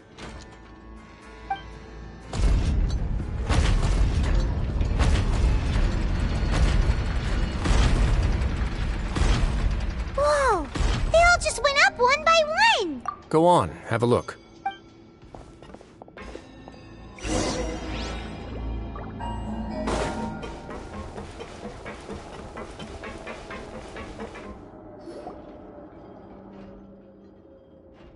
I've been interested in what lies beyond that gate ever since I assumed leadership of the Fortress of Meripede. Of course, it would be unwise to recklessly open it, but it'd also be risky and negligent to simply ignore any potential danger that could be behind it. The readings on that dashboard have not budged since the day when I first laid eyes on this place. But over the past year, the needle has crept upwards from its original position, likely because some parameter it's been tracking has changed, if only infinitesimally. Normally, I would have ignored it, but I happened to have some free time when I noticed it, so I investigated. Any guesses what the reading could be tracking? Very reasonable guesses. I've considered both of those as well. Unfortunately, our dashboard is tracking something less ordinary. The temperature should vary with weather and climate changes, so for something that rarely shifts, the water pressure is more likely. We ran a few tests to increase the pressure from the outside, but the readings didn't change at all. Later on, a few more possibilities occurred to me, such as a potential connection with the primordial sea. I began to make a few preparations based on that hypothesis. Over the past few days, the needle has moved again. With that, and the symptoms that Fremine displayed after leaving the fortress, I can now confidently conclude that the readings represent the concentration of primordial seawater in the seawater nearby. The concentration of primordial seawater? But we're already under the sea! And that is precisely the problem. We're at the bottom of the sea, and now we're surrounded by toxic seawater. Somehow, primordial seawater got mixed in, and the concentration is steadily rising. Yes, that's very likely. But forget about the two of us! Not even Novelette knows where the primordial sea could be, much less where we could find and plug a leak. Oh. Oh! Seems like you've figured it out. I believe the primordial sea lies directly beneath this sluice gate. For some reason, the primordial seawater levels have risen significantly, and it's now very close to us. The indicators are now red. Although the gate still stands, some primordial seawater has already leaked out and mixed into the sea around us. If this continues, soon it will no longer be able to hold back the primordial sea at all.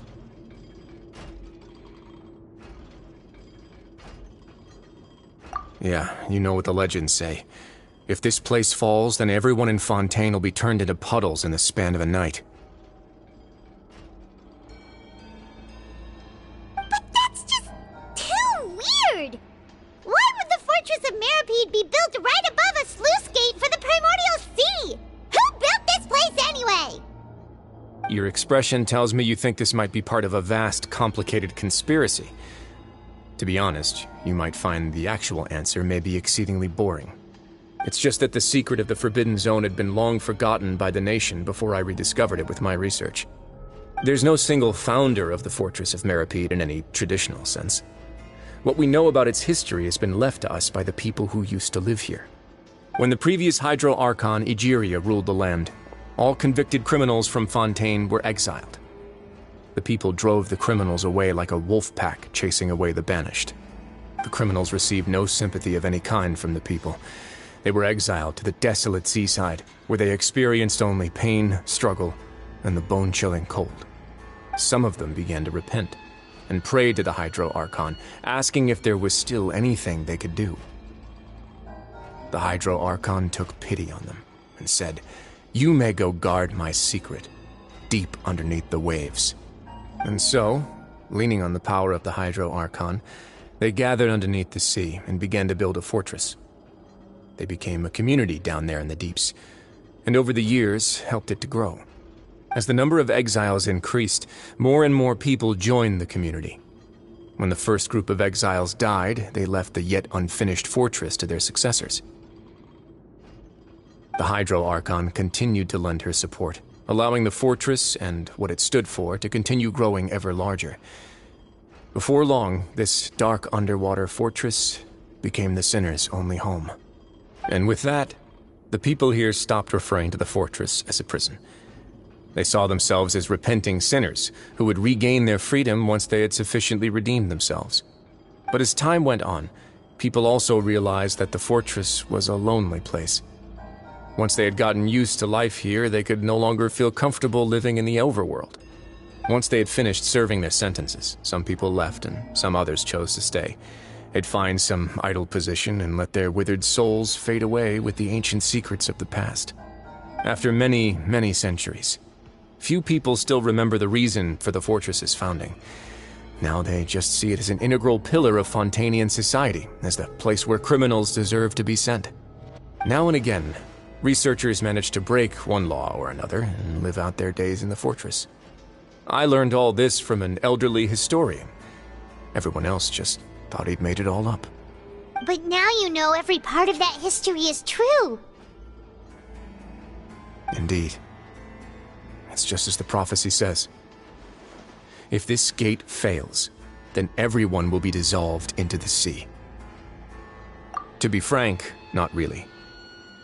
But sadly, that hasn't stopped this prophecy from proving all too accurate. Prophecies are troublesome things. Just hearing one will create the first wave of panic. Seeing signs of it will bring about the second, and actually witnessing it in real time, the third.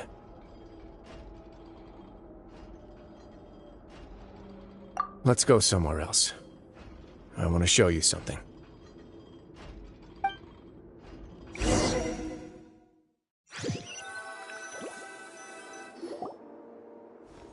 This is it. Your Grace, perfect timing. The results from our last round of experiments have... Wait, Jurier, he's not alone! Huh? Lorvine and Jurier? No need to panic, you two. I've already told them about our plan. What? After you warned us not to tell a single soul about any of this? I'm skeptical as well. Are you sure they are trustworthy? The results speak for themselves, don't they? These two may already know more than you could ever imagine.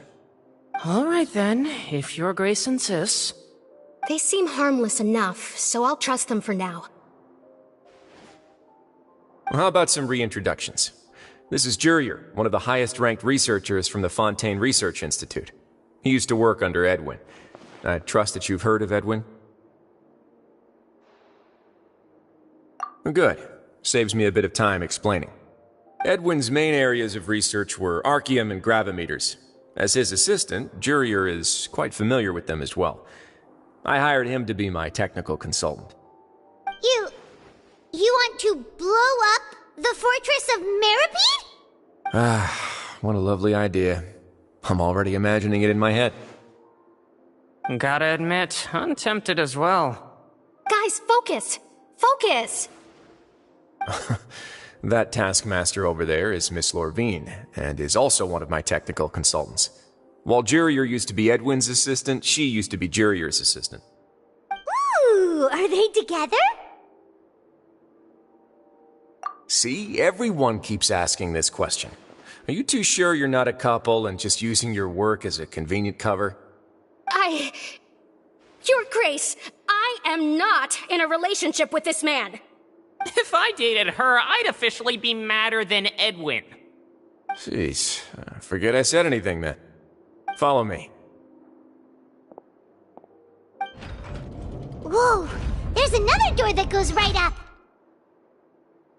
Your constant amazement makes it seem like the fortress can do anything. But Paimon really thinks everything's super cool!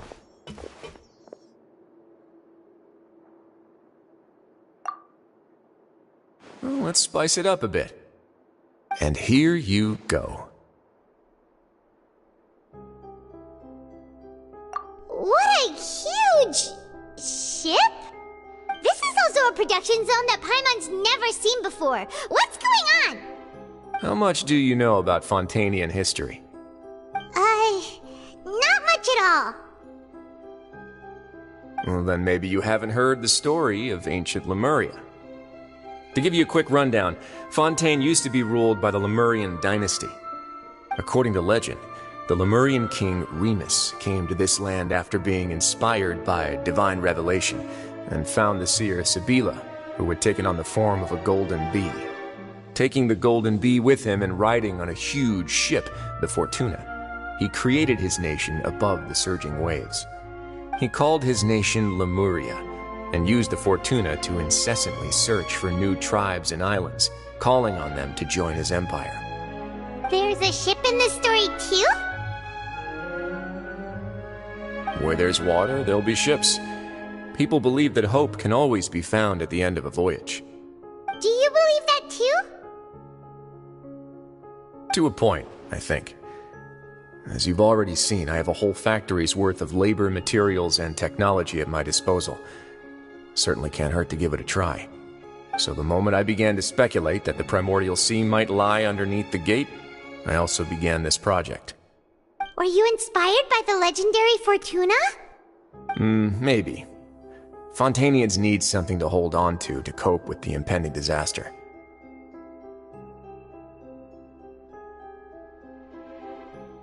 Were the workers to find out the truth behind this ship, riots would destroy the fortress faster than any catastrophe. As the fortress's administrator, I'd never make such a reckless call. Alright, that's enough talking for now. I'll need another 3 cups of tea to soothe my throat. Do you have any other questions? Seems like you're good. Come on, I'll take you back.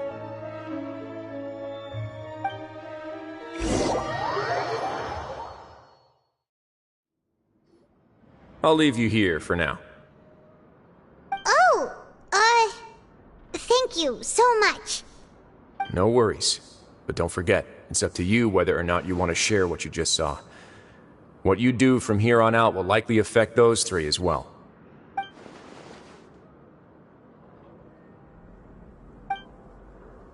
Yeah, we'll put a lot of thought into it for sure.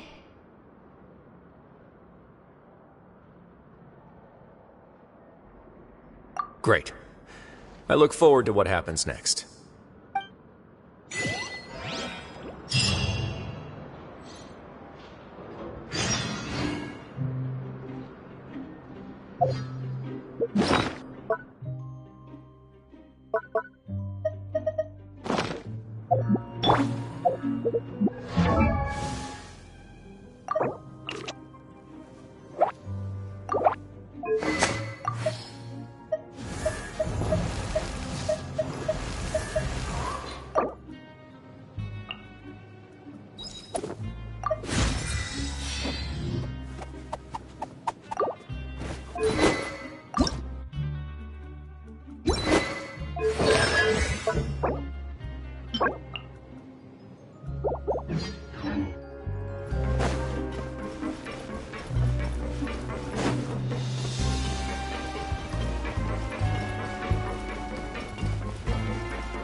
Welcome back. Do you want a cup of tea? How can you be so much like Risley, always drinking tea? Huh. Actually, now that you mention it, I just remembered something now. While I was sedated, I could still barely hear 2 people talking next to me. They were discussing everything, from the leaves to the water and even the teacups themselves. Must have been Risley and Sejuin. Yeah, I heard one male voice and one female, so it should have been the two of them. They really were just talking about brewing tea. I really can't make sense of this place. So, Traveler, Paimon, were you able to learn anything from Risley? Yeah, he explained everything. Very well. Then, would you mind checking your answers against my speculations?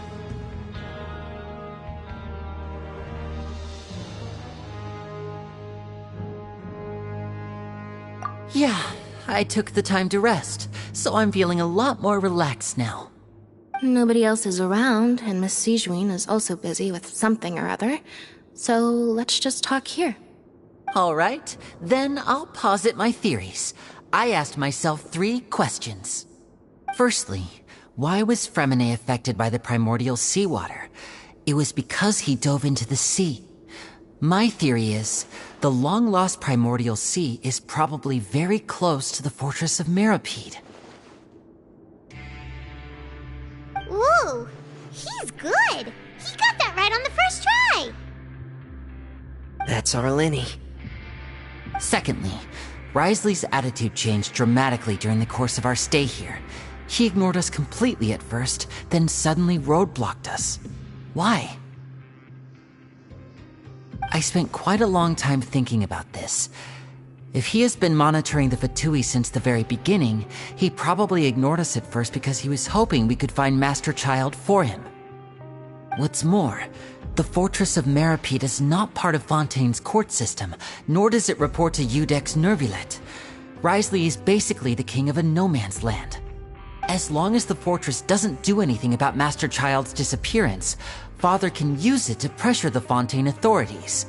And while the 2 factions are pitted against each other, Risley will be free to move between the parties of interest. If I had to guess, he probably has something that he's working on himself. It's likely related to the secret of the infirmary, but I just can't think of what it could be. You're super smart. Thanks so much. Then finally, there's the last question. If Risley does have a plan, what could it be? All I know for now is that his plan probably has something to do with the changing nature of the seawater. He's even gotten Cloran to help him out. That can't be the full extent of what he's doing. There's probably a secret passageway behind the block in the infirmary, and there's something big in the fortress that most people here never get to see. He has a bargaining chip, and it could be important enough for Father to deal with him directly. I don't have enough information, so I have no idea what his chip might be. But let me guess. You have the last piece of the puzzle.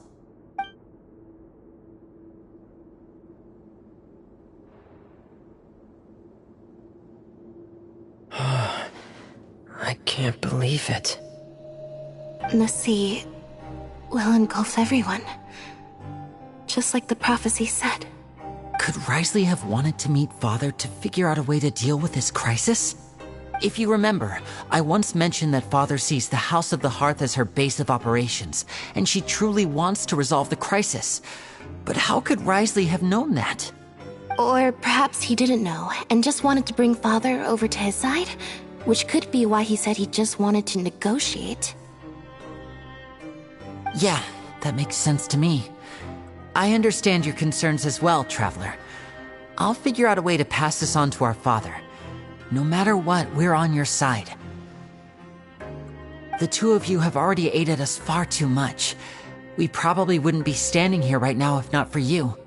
If you ever need anything else going forward, please come to the House of the Hearth at any time. Though you may not share the sentiment, after all that we've gone through together, the 3 of us basically see you as family now. You have my gratitude. Thank you for protecting Linny when it really mattered. And thank you for sharing the secrets of the fortress with us. We didn't think you were going to do it. Why are you being so formal all of a sudden?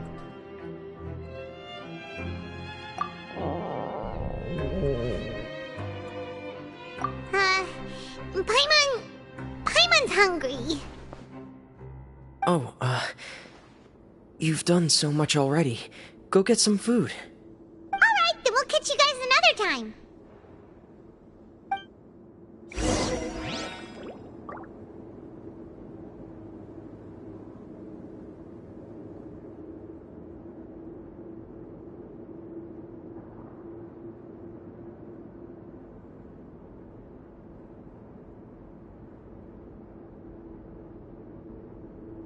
If you press a leaf between dry sheets of paper, you can make an attractive and handy bookmark.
Time for dinner. Welfare meals now being served in the coupon cafeteria.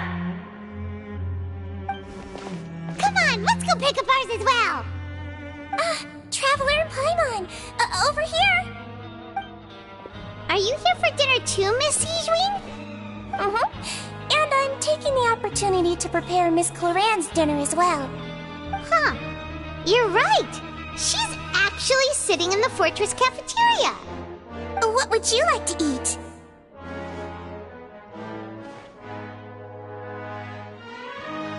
Yep, you can. I've already talked to our chef, Mr. Wolsey. It's all on me today, so you can get whatever you'd like.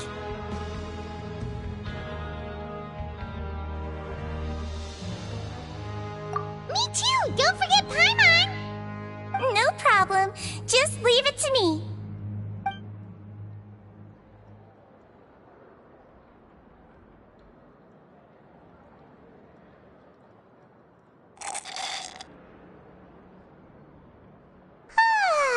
So delicious.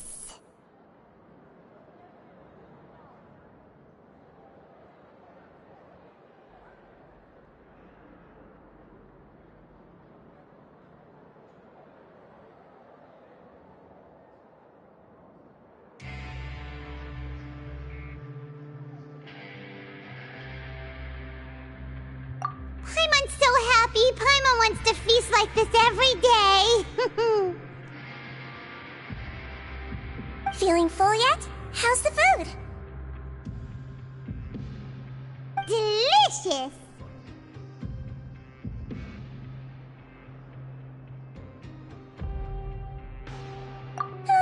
I'm so glad to see you all so happy.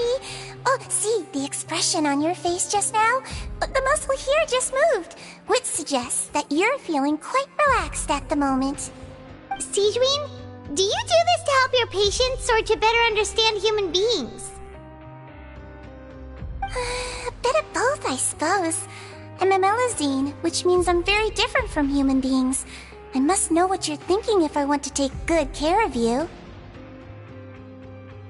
You're really good at taking care of people. Even though you're so short, you still talk and act like an older sister. Really? You're reminded of an older sister? That's great to hear. Oh, and what did you mean back in Risley's office? When you said that you were protecting Linny and his siblings as well? Oh, that. I just asked His Grace to look out for those children, especially that diver boy. I was getting a bit worried after hearing that something was wrong with the water. Thankfully, Clorand is very strong and managed to save him in the nick of time. His Grace also sealed the pipes after Clorand left, to make sure that Linny wouldn't impulsively chase after his brother. Although the path was blocked, we still stationed some guards there to stop anyone from approaching. They were instructed to only open the door once Miss Clarand had returned. Oh, and I was keeping an eye on Mr. Linny as well. We had to press him, but we couldn't allow him to be in any real danger. You were all super considerate and really thought everything through.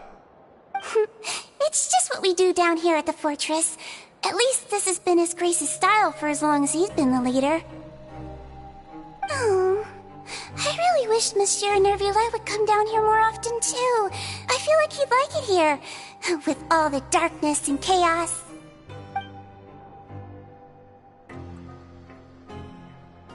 Get a good night's rest, you two. You both worked very hard.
Much has happened. Paimon just feels absolutely exhausted now that she's finally relaxed. Paimon's super sleepy. Are you sleepy too?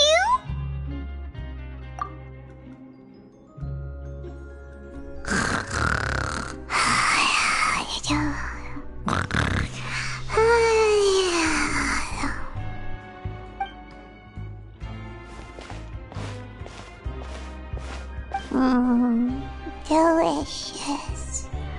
Paimon wants seconds for free.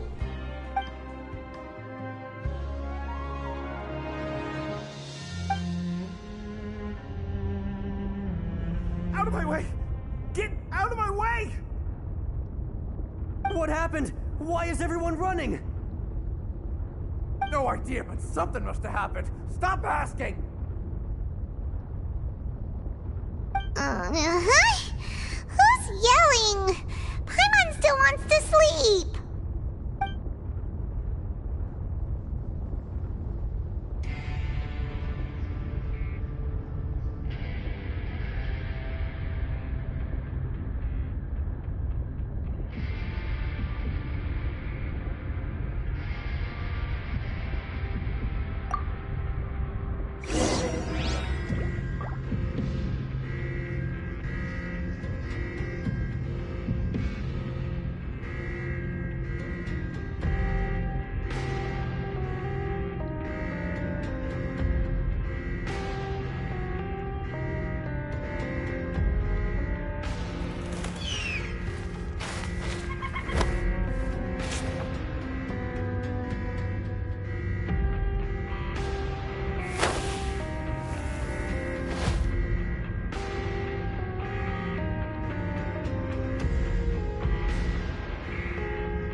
What happened?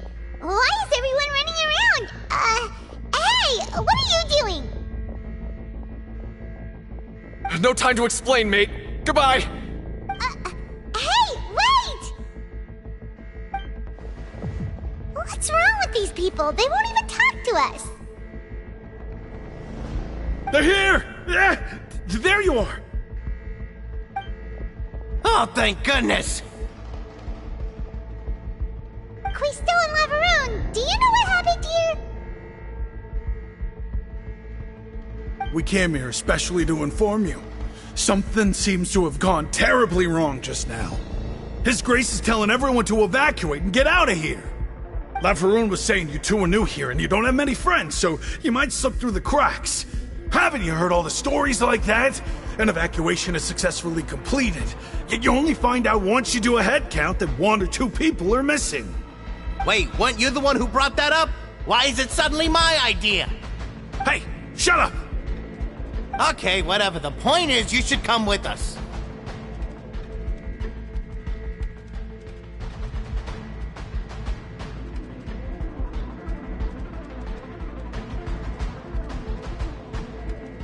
Yeah, he said to get as far away as possible, upwards and outwards. Oh no, it can't be that thing! Whoa, wait, what? What? Hey, where are you going?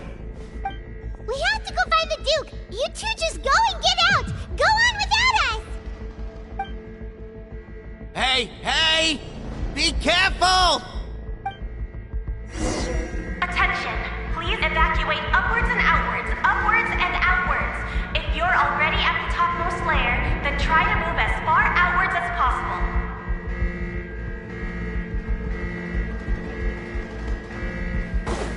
Attention! Please evacuate upwards and outwards, upwards and outwards. If you're already at the topmost layer, then try to move as far outwards as possible.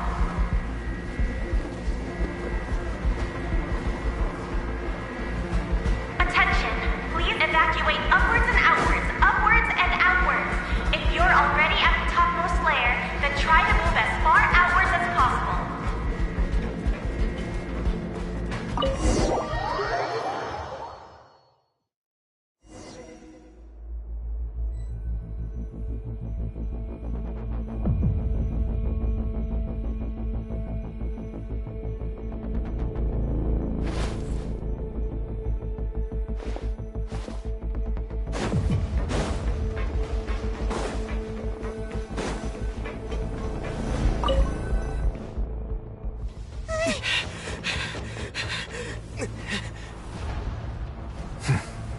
They're here. Just like I said. What happened?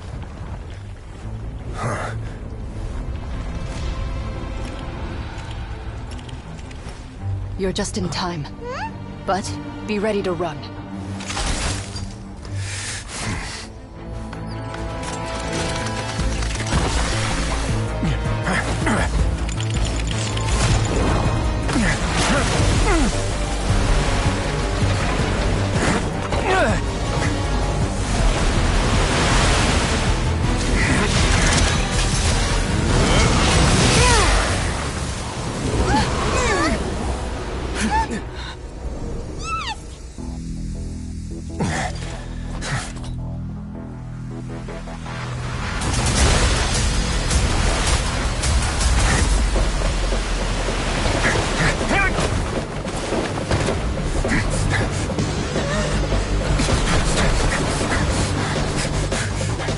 Three, 2, 1.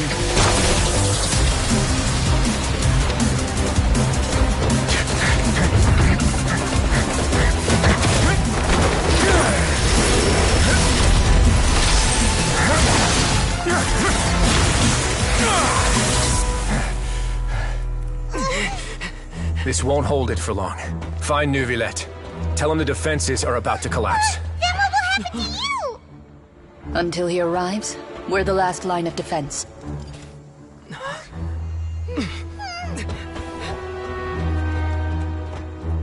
The gate. How long do you think it'll hold? That depends on us.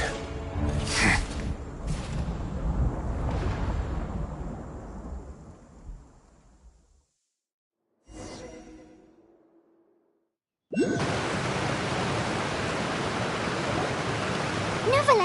why are you here? Traveler, I need you to head to the Opera House immediately. Farina will soon be meeting with the Knave there. You must protect Farina, and make sure she doesn't spend too much time alone with her.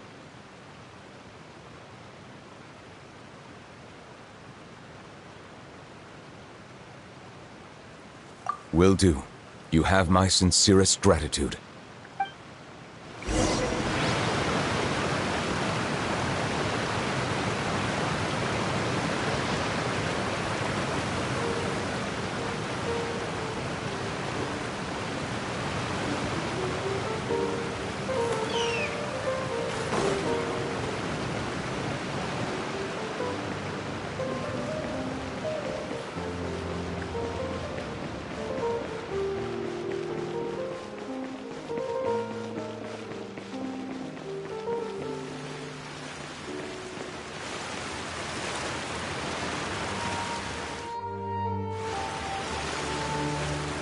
Look!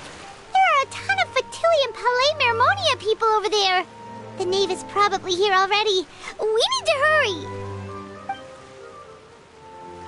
Are you two the Traveler in Paimon? Monsieur Neuvillette has left instructions. Please follow me. Though I'm sure he's already explained, this should be a mostly cordial conversation, unlikely to give rise to violence. But it would be most appreciated if you could protect Lady Farina to the best of your abilities.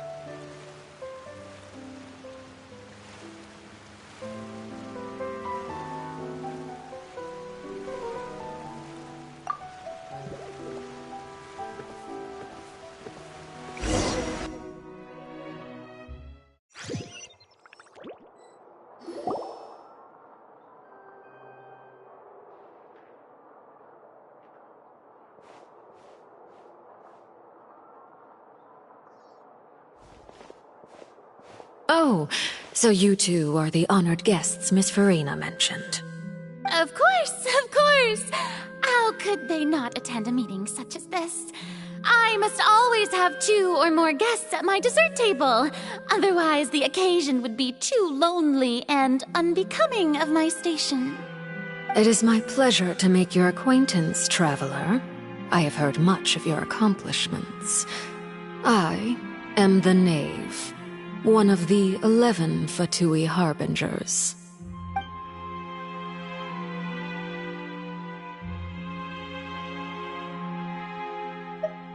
I've already prepared seats for you. Come, sit beside me. Perhaps you two are unaware of how Miss Farina and I do things. You see, we actually recently agreed to get together for tea when we had the time. See this? This is a limited type of confectionery that Miss Farina simply adores. There are only 16 slices sold every day. Here, why don't you and Paimon have a taste?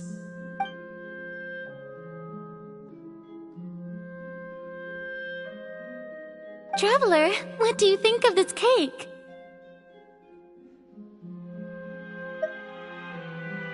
That's good to hear. So what Child said was on the mark after all. You do share a taste in desserts with Farina and I.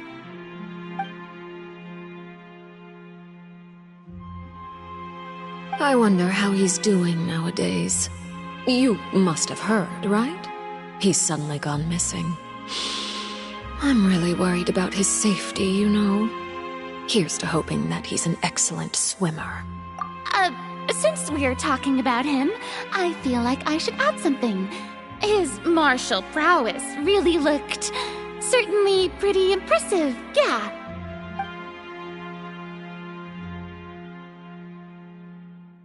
Oh, so you're also familiar with his aptitude for fighting, Miss Farina. Oh, right. I almost forgot. Child was subdued by Iudex Neuvillette right in front of you. Against ordinary people, my colleague would never be on the back foot. But alas, he just never imagined he'd run into such a person. I must express my admiration for Monsieur Neuvillette. Coming from you, that's not surprising at all. But I thought you would be happier to hear the news. Of course, but it's still a bit of a shame. You see, I would have been far happier had I received this news somewhat earlier. As you well know, a long time has passed since Child disappeared.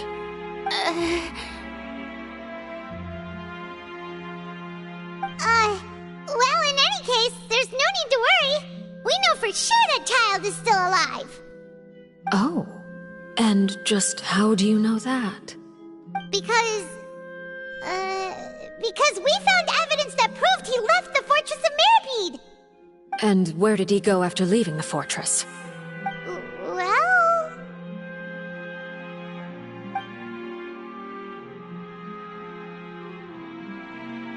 The Fortress of Mirapede lies deep beneath the waves. Unless he pranced right out of the main gate, he must have had to swim for it.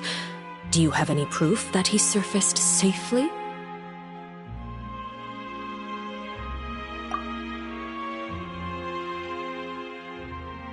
Ah, that is good news at least. His sister Tonya sent a letter to Fontaine not too long ago. Since he was unfortunately unavailable, I picked it up on his behalf. Do you have any idea how he usually writes back to his family? Dear Tonya, your letter made me feel like we were still enjoying our time in Snezhnaya together. I'm currently admiring the scenery on the streets in front of the Opera House. Is it something like that?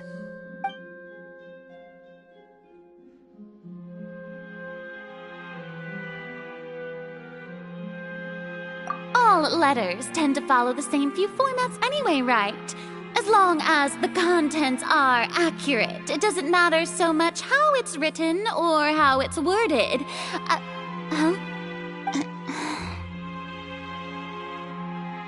Hold on. The water in the teacup is shaking. I suppose this is also a sign of things to come, Miss Farina. I don't quite understand what you're trying to say. Have we entered into the next stage of the prophecy?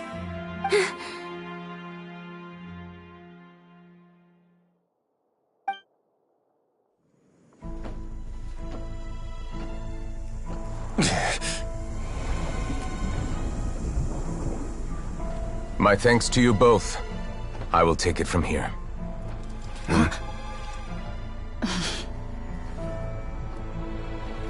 Sure you don't need a hand? Quite sure. Wow. So, what's your secret, huh? Let me guess. Nah, who knows?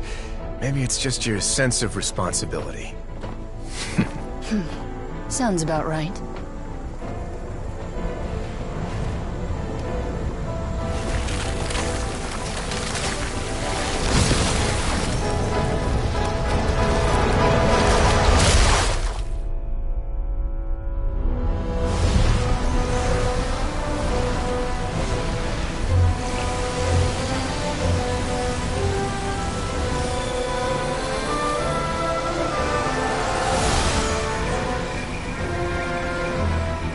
Day may come when the prophecy is fulfilled, and the waters burst forth. But it is not this day! This ancient power could easily obliterate an entire race. A tsunami of fury would unleash endless catastrophe.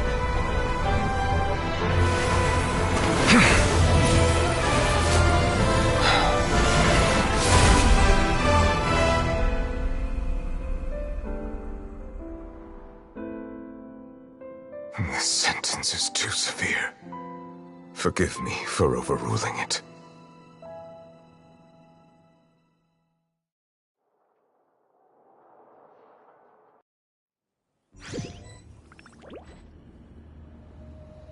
All right.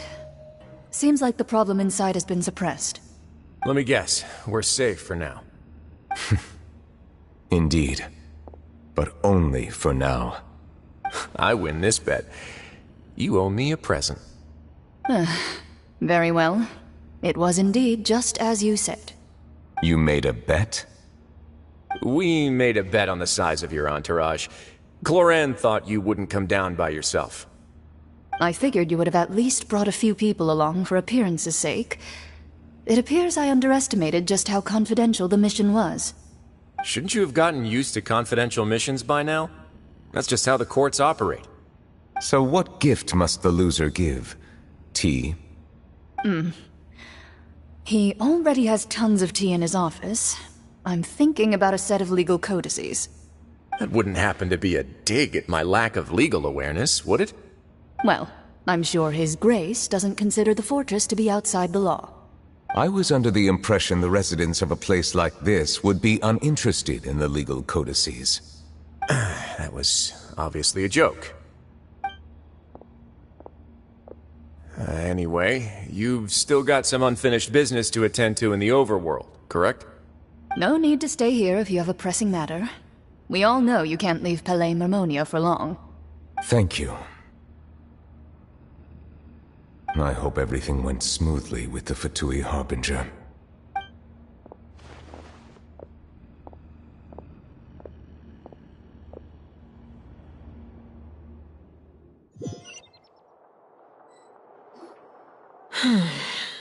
I must say, we've spent long enough playing house. Miss Farina, as the Hydro Archon, I am sure you understand the exact meaning of the phenomenon we just witnessed. Or should I say, that's what I originally thought. But looking at your expression, was I wrong? And you haven't a clue? What are you trying to say? At this point, I don't think there's any more need to speak as diplomatic representatives. Allow me to speak to you now as just a Fontanian. You know the prophecy by heart, and also that every part of it is being proven true. Yet, here you are relaxing, drinking tea, and eating desserts as if it's all nothing more than a few stray bugs in your garden. Do you really think that's acceptable? The prophecy's hanging above our necks like a guillotine. Every faction is looking for a way to either avert the disaster or save their own. Even the orphans of the House of the Heart have devoted everything to saving their homeland. But you? It beggars belief just how nonchalant and carefree you have been. From the very beginning, you, the god Focalor, you have utterly failed to take action. You're wrong. I've never ignored the prophecy, nor have I just been passing the time in self-indulgence. Retract your accusation and stop doubting the wisdom of the gods with such absurd conjectures! I am not alone in my doubts, you know. All the children of Fontaine may be harboring the exact same thoughts right now. Oh, great Hydro Archon. How are you going to save them? Save us? How are the people you've sworn to protect supposed to survive in a land that will soon disappear beneath the waves? I have my ways, and I've been working on them for all this time. Even if you look down upon me, you have no right to judge me. Fontaine will be saved. Even if I still cannot see the true future right now, as long as I continue on as I am, I will be able to hold my head up high!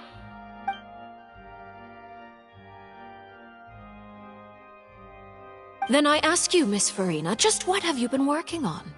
Where can we see it, and what is it doing to help?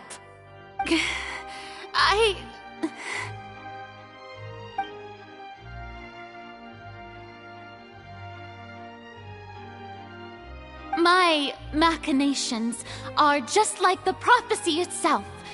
They will only reveal themselves at the fated time. It is just that beings like yourselves are unable to perceive them as of yet. I see. As a god, the proof of your labor always lies beyond prying mortal eyes. Allow me to be so bold as to ask another way. Would it be possible for you to tell us the parts of your plan that are not confidential? Such as your emergency response plan for the impending disaster? an emergency response plan? Oh, that look in your eyes. Have you not even prepared one of those? The emergency response plan is also strictly confidential. Then allow me to jog your memory. Miss Farina, what is the purpose of your Oratrice Mécanique d'Analyse Cardinal? And what do you plan to do with the massive amounts of indemnitium that has accumulated over the years? The Oratrice? It's just like it appears to be.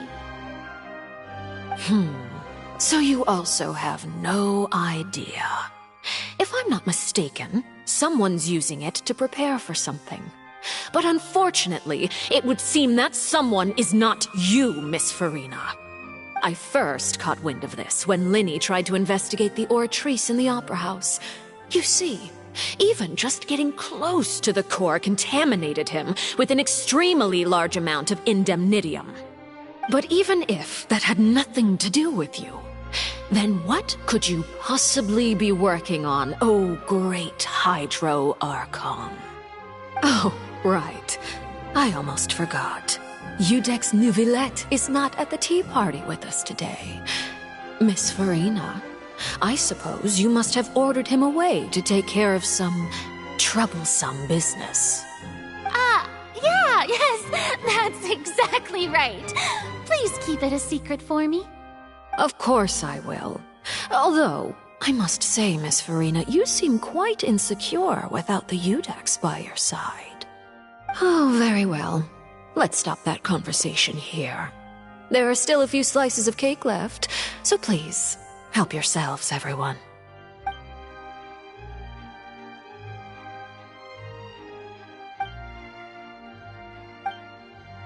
Traveler, I heard that you were recently commissioned to handle a few matters on behalf of the Udex. Why don't you take an extra slice of cake? Those who work hard deserve gratitude and praise. You too, Paimon. Thank you. Paimon will take you up on that offer.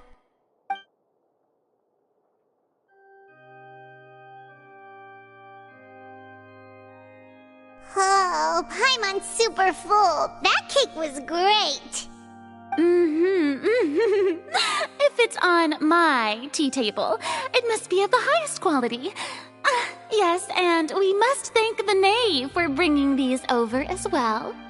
You're welcome. I'm sure the cake also felt greatly honored to be featured at Miss Farina's table. And I was merely catering to Miss Farina's tastes, seeking a chance to chat over tea. It is getting late.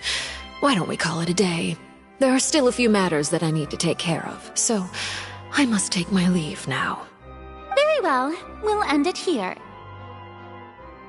Mind seeing me off, Traveler? We could use the opportunity to discuss Child before I must be on my way. Paimon's coming too!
I'm glad that you were willing to come with me.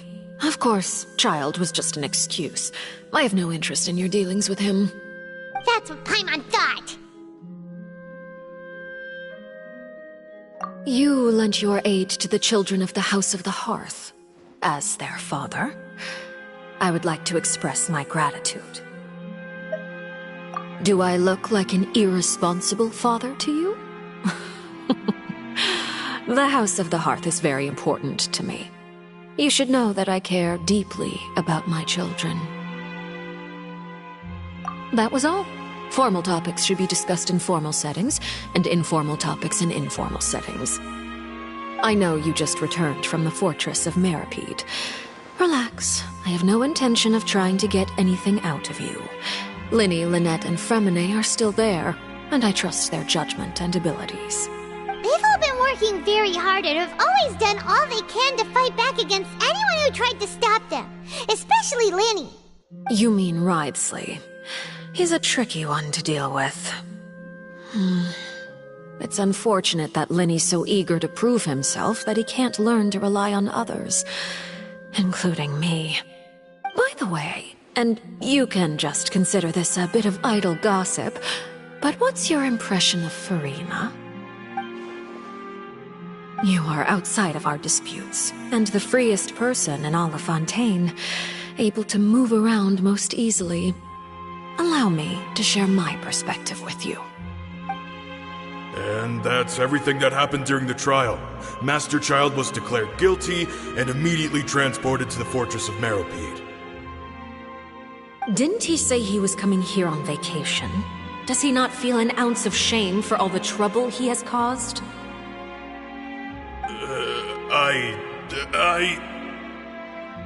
Forget it. He did give us an opportunity. I will be meeting someone shortly. Do you require help with any preparations? No need. I will take care of it myself. I need to meet with Furina, the Hydro Archon. She is at the heart of Fontaine. But what's fascinating about her is that she often seems more like a celebrity than a working Archon. Oh? Come over here, you little critter, you! You dare to run from me? Stop right this instant! My goal is just to discover the location of the Gnosis. But I didn't expect the chance to approach Furina to be handed to me on a silver platter. This is so easy, it's actually making me a bit suspicious. Anything left unguarded is usually just bait. But no one will blame someone for taking the bait. After all, from the moment it was attached to the hook, the bait is meant to be sacrificed. It's just as I guessed in the second before I struck. The Hydrognosis is not currently held by the Archon. In fact, this Archon doesn't seem like a god at all. And I sense that she's under some kind of curse. Who are you? And what are you trying to do? Please don't kill me! I'm begging you, please! The fear in her pupils is genuine, so perhaps she's not bait after all. Either way, targeting her has lost all meaning.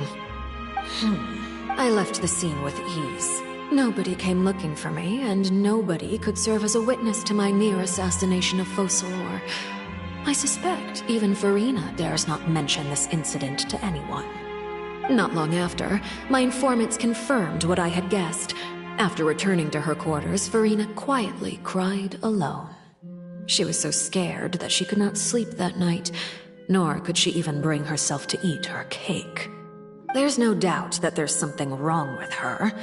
I began to entertain the possibility that she is not the true Hydro Archon. Perhaps Eudex Neuvillette is actually the genuine article. I have to find the Gnosis. If the Neuvillette hypothesis is correct, he is probably in possession of it. Alternatively, it might have been hidden in a place that's hard for ordinary people to access. Yes, Father.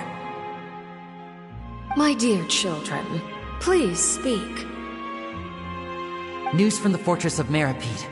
Master Child has gone missing. On top of that, the contacts and guards we bribed at the fortress have all gone quiet as well. Probably the handiwork of that Wriothesley. I'm afraid so. This is a good opportunity. The value of a Harbinger is much higher than most would imagine. We now have an excuse to exert diplomatic pressure on the Fontaine authorities. Set up a meeting for me. I would like to meet the Hydro Archon and Eudex Neuvillette. Oh, and I have an additional mission for you three. Yes, Father. Tartaglia's disappearance was not a part of my plan, but I can use it to make a breakthrough. With this as my excuse, I can ask for an official audience and continue my investigation of Farina and Eudex Neuvillette. The initiative belongs to the House of the Hearth. My wish to investigate the Fortress of Meripede will be a front. Lenny and his group will be responsible for the actual intelligence gathering.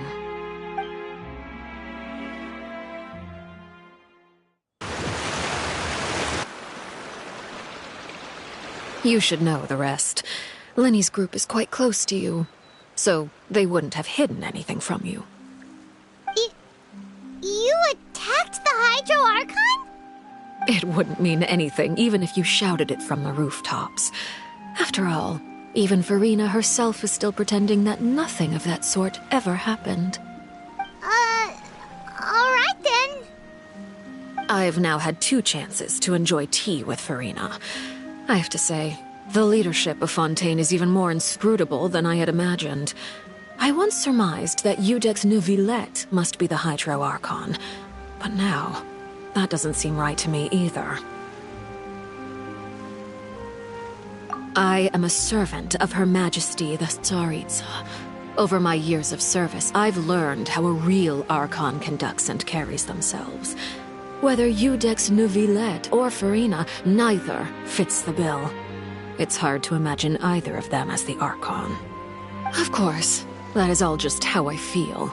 Gut feelings often do not require justification. It is, however, quite amusing to me that after all my years working in intelligence gathering, I've come to realize I am at a complete loss regarding the identity of the god of the land of my birth. Don't you think Fontaine is quite intriguing? A catastrophe looms, yet many secrets have yet to rise to the surface. It looks like Fontainians will have no choice but to save themselves. Ultimately, though, one must survive in order to do anything else. Should the need arise, I would be happy to cooperate with you. You don't need to commit to anything right now, of course. I have a feeling that the situation will continue to evolve, and as your name is often connected with noble deeds, I'm sure we will work together someday. He certainly returned quickly. You must want to catch up with each other, so I'll leave you to him. Neuvillette, is it over? For now, yes. But this issue will prove quite thorny in the long term. I'm concerned that sooner or later the prophesized events will occur. Thank you for protecting Farina. To put it simply, I used my power to force back the Primordial Sea and reseal the sluice gate.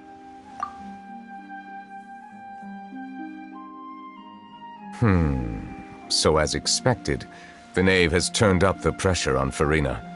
She's trying to feel her out, though I'm still unsure as to her motives. Permission granted. Whoa. It can't be that you're the real Hydro Archon, right? But that's just a speculation on our part, though. You can't tell us? Then that's okay. We can talk about something else. We won't try to force you. You guys in Fontaine are super strange. If by the phrase, you guys, you are referring to Farina and I, then although I'm not sure just what you are trying to imply, I must clarify that I do not share her positions on a multitude of topics. I believe so. The fortress has a long and complex history. It has seen much grief and suffering. And now, another catastrophe will soon be upon us. I mourn this turn of events. Huh? Why is it raining all of a sudden?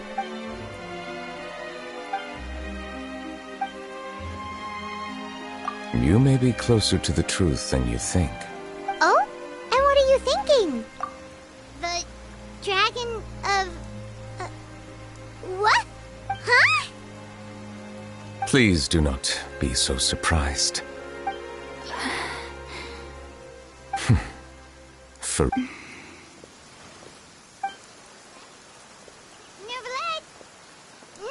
are you listening? Ah, my apologies. We were just guessing randomly. We didn't guess right, did we? You're not actually the Dragon Sovereign of Water, right? Well, if you don't want to confirm or deny... You guessed correctly. I sincerely hope you'll be able to keep this a secret for me. Right, of course. We'll definitely help you keep it a secret. There's still something Paimon wants to ask you, though. Please, go ahead. Well, if you are the Dragon Sovereign of Water, and you were able to force back the primordial sea from the fortress, then since Fontaine's prophecy is all about seawater, couldn't you just use your power to solve the crisis? None of the currently living dragon sovereigns in the world, myself included, possess our full dragonhood. They say that when the first usurper arrived on Tivat, they seized a part of the dragon's power.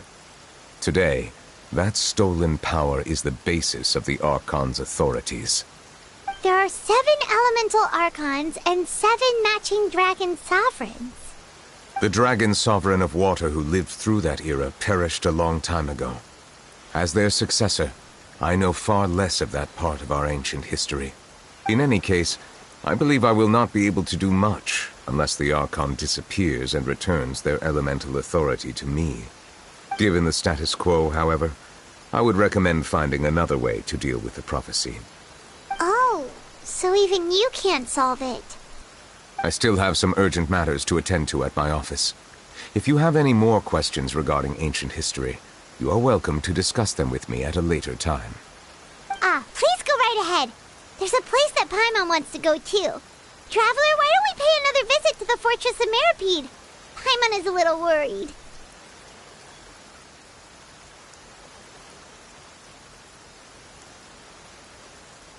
We'll see you another time.